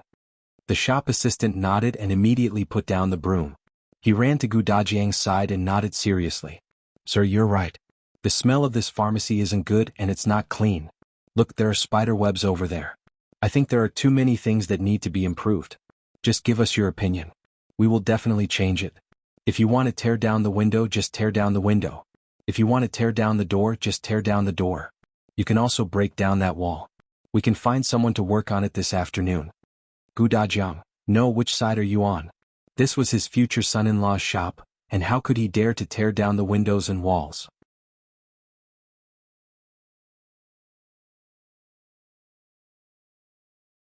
Should come to the door. Yundong almost died of laughter. Where did Xiao Qingyuan find such a genius?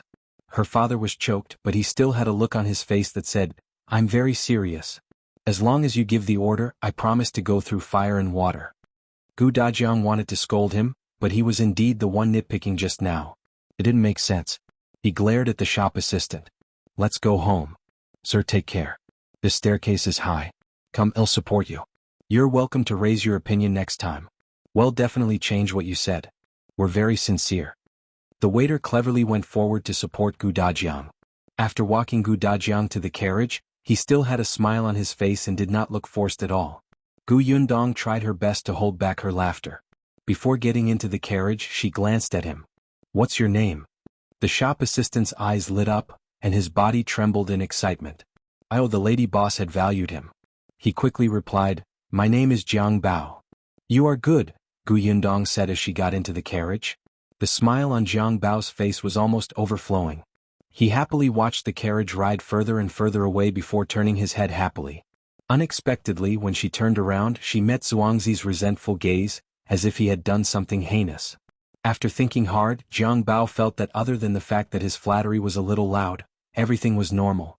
Zhuangzi felt that his path to becoming a shopkeeper was even more difficult. If he had known earlier, he wouldn't have reminded him just now. He would have just let him offend the boss and the old master. Zhuangzi thought darkly, then strode back to his shop. Yundong finally stopped laughing, but when she turned around she heard Dajiang mutter, that Xiao Qingyuan has good taste. This good taste referred to the fact that he had chosen a smart employee. More importantly, it referred to the fact that he had taken a fancy to Dajiang's daughter. But the tone was sour. Yundong's heart warmed. Her father had always been a reasonable person. This time he was picking on a shop that was obviously fine. Wasn't it because his daughter was about to be taken away by someone else? He was very unhappy. She did not mention Xiao Qingyuan again. Instead she talked about Yunshu. Yunshu and Yuanji are both studying in this county. Father, do you want to take a look? Dajiang thought for a moment. Yes, I should. They're studying in school. As their father, I should visit their teacher and thank him for his guidance and care. He was a scholar in the past, so he had to be polite, especially since his two children were there. The other party was a knowledgeable top scholar. With his guidance, it was better than many people studying hard for more than 10 years.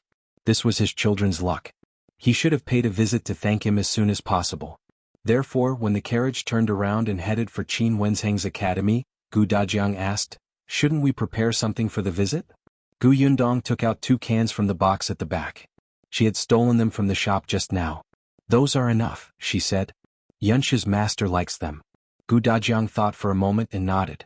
All right, they're homemade and suitable. The carriage quickly stopped at the entrance of the school. Dajiang alighted from the carriage and tidied his clothes. He took a deep breath and knocked on the door. Yundong stood behind him. When the gatekeeper opened the door and saw Dajiang, he was stunned for a moment. However, when he saw Yundong, he was immediately delighted. Miss Gu, you're back?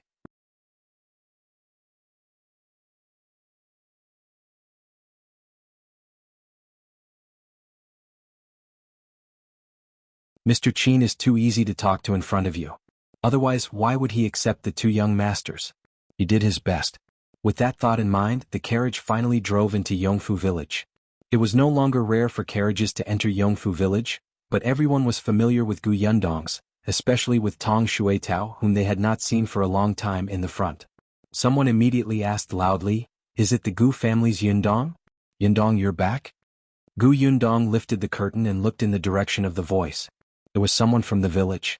It seemed that her husband was working in Gu Yundong's workshop. She nodded at the person. "Hello, Auntie. Oh my, is Master Gu really back? Must have been hard on you. The weather is very hot. Do you want some water? I'll get some for you." Gu Yundong smiled and waved her hand. "No need. I'm going home now." "Oh yes. You just came back. Your mother must miss you. Go back quickly." Gu Yundong bade her farewell and lowered the curtain. She turned around and saw Gu Dajiang taking a deep breath.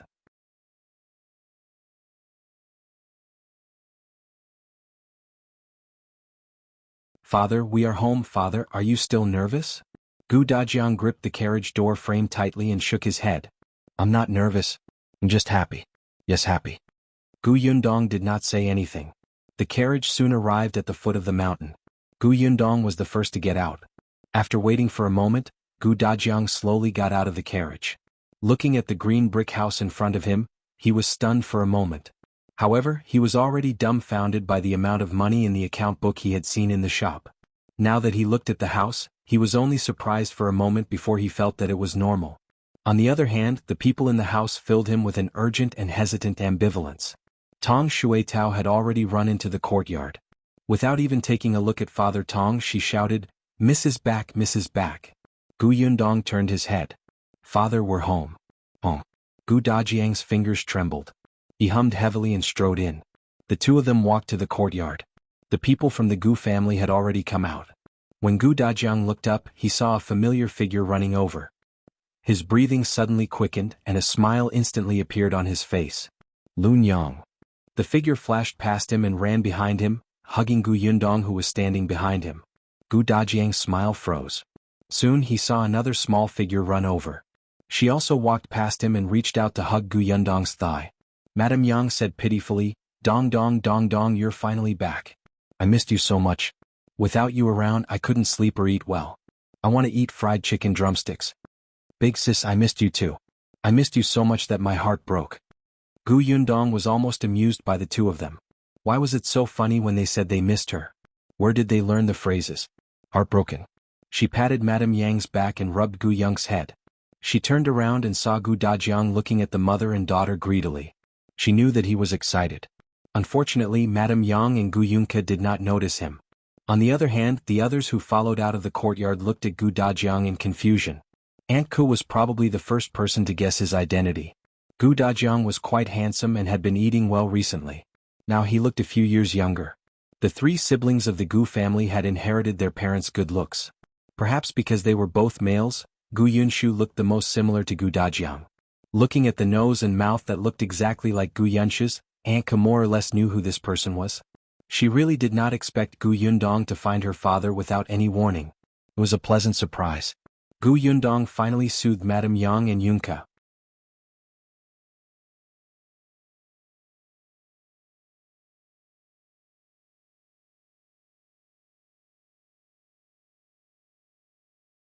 "I'm sorry, Niang." A moment later, she suddenly screamed. "Ah!" Then she suddenly ran to Gu Dajiang and hugged him as if she was hugging Gu Yundong. She did not realize that there was anything wrong with hugging her husband in public. However, the completely awake Gu Dajiang, who had studied and knew etiquette very well, also didn't care at all. He hugged his wife tightly. Unlike the joy she felt when she hugged Gu Yundong just now, Madame Yang could not help but cry. "Dajiang, it's Dajiang." Gu Dajiang's voice choked. "It's me, Niang.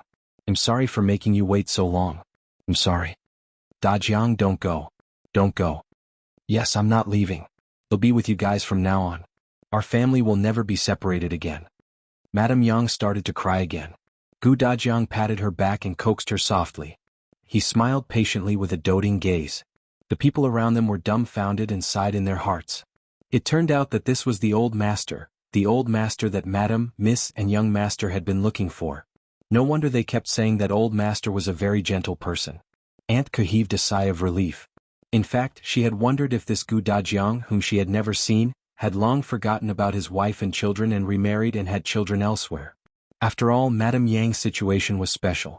At this age, very few people would be willing to cherish a wife who knew nothing like a child. Moreover, after the disaster, who knew if they were still alive? It was normal for a man like him, who was educated and capable, to get married and have children. She had never said these words to Gu Yundong. At that time, she had thought that it would be difficult to find Gu Dajiang in this world, so she would let them keep this wish in their hearts. She did not expect to see him now and realized that she had been too narrow-minded. Aunt Ke heaved a sigh of relief. Finally, she was no longer worried. She gave Shinsidian and the others a look and left the space for the family to reunite. They went to the kitchen to prepare delicious food to welcome them. Tong Shuitao did her best to introduce Shui Rong, who was also unfamiliar with the place, and even helped him tidy up a room. Madame Yang finally stopped crying, but she still refused to let go of Gu Dajiang. She held his hand tightly as if she was afraid that he would disappear again. Gu Yundong laughed and shook her head. Then she looked at Gu Yunke, who was still standing by his leg and looking at them curiously. She squatted down and said softly, "Kiki, haven't you always been curious about what Daddy looks like?" "This is Daddy." The little girl was confused. She actually had no impression of Gu Dajiang at all. It was only because her brother often mentioned her father to her that she knew of his existence. Her heart was filled with yearning and anticipation. However, now that she had really seen him, she did not dare to go forward. Gu Dajiang also squatted down and looked into the little girl's eyes. "Kiki, I'm Dad. Would you like to come over and let Dad hug you?" Gu Yunke was a little hesitant. Seeing his expectant gaze, she shifted her feet. Seeing this, Gu Dajiang suddenly took out a straw doll from behind him. "Father made this. Can he give it to you?"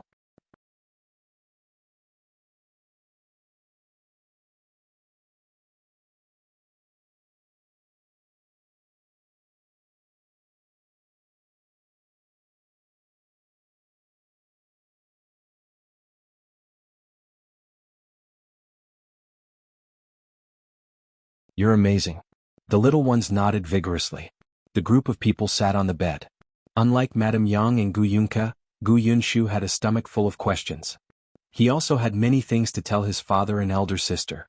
Gu Dajiang was very patient as he recounted what had happened. It was as if time was not time when the family reunited. It was only when Tong Shuitao came over and said that dinner was ready that everyone felt that the sky was about to turn dark. There was no one else in the dining room.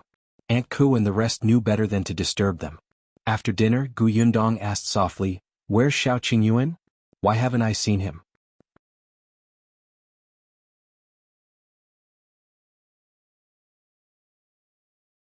Stranger, based on Gu Yundong's understanding, Xiao Qingyuan would definitely come here as soon as he knew that she was back. If he had known that Gu Dajiang was coming back, he wouldn't have delayed. However, not only did he not come, but even Ah Mao and Ah Go were not here.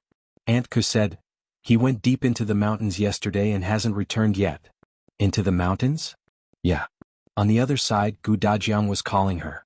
"Yundong, where is that only copy?" Gu Yundong quickly responded, turned around and ran back. She also took out that only copy from her spatial storage. This thing was valuable and could not be casually placed in a box. What if it was lost? After obtaining the only copy, Gu Dajiang cherished it and placed it in the bookcase in the room. This bookcase was huge. He wanted to fill it up slowly in the future. Yunke, Yunshu, and Yuanji were still in this room. The three little guys were very happy to be reunited, as if they had endless things to say. Gu Yundong saw that it was getting late. The three of them had a fixed sleeping time, especially Yunshu and Yuanji. They had to wake up early the next morning to go to school. She chased the few people back to their rooms and carried Gu Yunke away. "Father, rest well. If there are any problems, we'll talk about it tomorrow." "Yeah." Gu Dajiang closed the door and held Madame Yang's hand. He smiled gently. "Mother Lu, are you tired?" Madame Yang shook her head vigorously. "I'm happy. I'm so happy." "Me too." He put his arms around her gently and sighed with satisfaction. His voice was so soft it was almost inaudible. "I'm so happy, I'm going crazy." On the other side, although Yunshu and Yuanji had also returned to the house, they could not fall asleep no matter what. They hid under the blanket and whispered. Obviously they were all very excited. Gu Yundong was the calmest. She had already passed the initial ecstasy. Kiki, on the other hand, had passed her biological clock and couldn't take it anymore. Before she returned to her room, she kept yawning. However, the little girl had been holding on. She buried her head next to Gu Yundong's head. Eldest sister, I'm not sleeping. I'm talking to eldest sister. There are so many things to say. I saved them up. Gu Yundong patted the little girl's head. Let's talk tomorrow, okay? Go to sleep now. They'll forget tomorrow.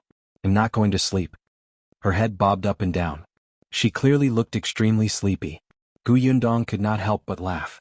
She lay beside her and covered her with a small blanket. Then eldest sister will tell you a story. As expected, the young lady successfully changed the topic. Okay. In the past, there was a mountain with a temple on it.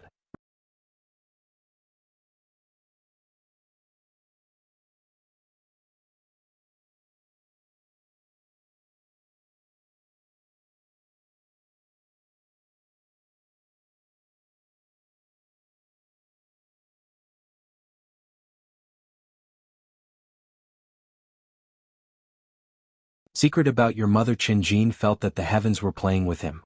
Nothing had gone smoothly for the entire year. However, in the following days he had really suffered enough. His father was really ruthless. Every morning his father would wake him up to work. When he returned home at night he would collapse. Especially when he saw his second brother, who was still energetic when he arrived home. It was not only his physical spirit but also his heart. No matter how tired his second brother was, the man's body still seemed to have endless energy.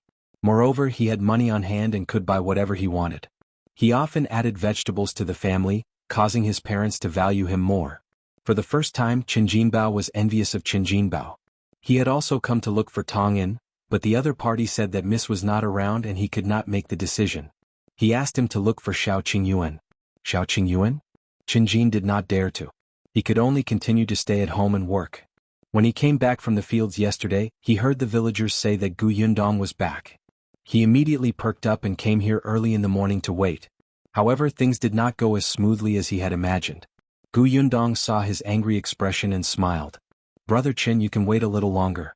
When the workshop recruits new workers, you can come over and give it a try. In business, Gu Yundong would not break her principles just because she had a friendship with the Qin family. She would not randomly stuff people into the workshop. After all, the Qin family was not the only family that she was on good terms with. The Zhang family was also close to her. He could not just let everyone come in. If there's nothing else, Brother Qin, I'll go back first. Gu Yundong nodded at him and turned to leave. Qin Jinkai suddenly took a step forward. Wait. Gu Yundong paused. Is there anything else, Brother Qin? Qin Jin let out 2 breaths and tugged with his hands. A trace of fierceness flashed in his eyes. What if I tell you a secret about your family in exchange? Can't you make an exception? Gu Yundong was really surprised this time. Her family's secret? What secret? Qin Jin felt a little more confident. I can only tell you if you agree. Gu Yundong shook her head. I can only consider agreeing if you tell me first. After all, I don't know if you're lying to me. Qin Jinkai frowned. I have no reason to lie to you. Then I have to consider how important this secret is. Is it worth it for me to make an exception? Gu Yundong spread his hands. If you randomly find a secret that isn't even considered a secret, wouldn't I be at a disadvantage? Qin Jin felt that this girl was too difficult to deal with.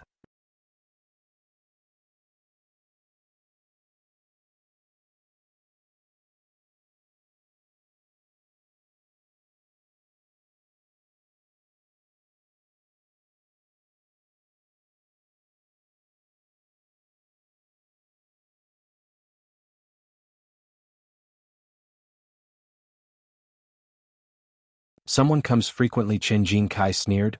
I admit that I'm a person with low standards and no ability. I'm prideful and self-righteous and I like to play some tricks. But I'm not heartless. I've used such despicable methods.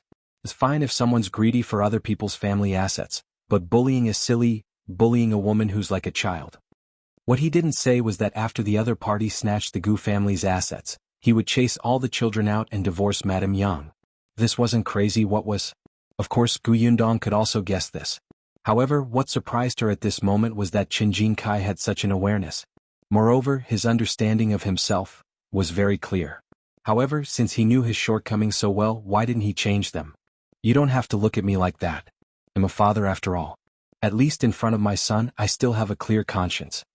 Chen Jingkai turned around and left after saying that. His footsteps were hurried as if he regretted saying so much. Gu Yundong looked at his back from afar but did not speak for a long time. Father Tong, who had also heard the entire process, asked softly, "Miss, what should we do about this?" "Nothing." Gu Yundong sneered. "My father is here. He will protect my mother. I will see who is so shameless as to approach my mother. When the time comes, they won't even know how they died." Father Tong nodded heavily. "That's right. With old master around, what's there to be afraid of? Miss, don't worry. I'll guard the courtyard door well and see who passes." Halfway through his sentence, he suddenly paused and said awkwardly, "Miss, I suddenly remembered that someone seems to come often." "Who is it?" Gu Yundong suddenly became energetic. "You already had a suspect?" Father Tong had a strange expression on his face. It's young Master Lu." Gu Yundong was speechless. What was he thinking? "Don't worry, young Master Lu doesn't care about our family's assets." Gu Yundong rolled her eyes. "Besides, he comes to freeload most of the time, right?" Father Tong thought about it and felt that it made sense. Every time young Master Lu came here, he would take some canned food and fruits with him before leaving. Although he had given them money, he was definitely getting in through the back door. Gu Yundong glanced at the courtyard. Her parents did not seem to be up yet, so she simply turned around and went to the Xiao family. Xiao Qingyuan was indeed not around. Am Mo and the other three followed him. There was only an old woman who had just been bought cleaning the courtyard. When she saw Gu Yundong coming over, she hurriedly brought her a chair and was about to pour tea. Gu Yundong stopped her. "There's no need to trouble yourself. I'll just take a look."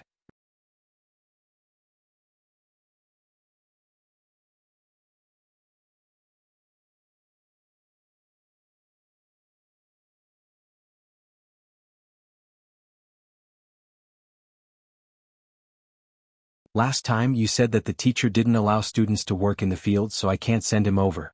The county city is too far and the tuition fees are high." Gu Yundong thought for a moment. "Uncle and aunt, do you want Zheng Jia to take the imperial examination?" "No, it won't be easy. Our family isn't that well off. Besides, our two children aren't as good at studying as Yunshu. We want to send them to learn some calligraphy so that they can easily find jobs in the future. Unlike us, who can't read and can only do the hard labor." "Aunt, you don't have to be so self-deprecating. How about this? I'll ask around for you and discuss it with you later." Dong Xiulan and her husband immediately became happy. "Hey, then we'll have to trouble you, Yundong?" "It's not troublesome. Any, go ahead. I'll go back first. My parents should be anxious if they can't find me." All right. Don't be hasty." After Gu Yundong left, Dong Xiulan exclaimed, "Did she just say father and mother? Where did she get a father?" When Gu Yundong walked out of the Zhang family's door, she suddenly stopped and narrowed her eyes. Jiang Yongkang? Back then, did he really fancy Shinsidian? You're tuning in to the Han Li's Wuxia Adventures YouTube channel. We're so grateful for your support, and don't forget to subscribe to join us on this incredible journey through captivating stories. Your generosity through donations truly makes a world of difference, as it's the primary source of revenue that allows me to expand and enhance this channel for you. Thank you from the bottom of my heart for being a part of this adventure.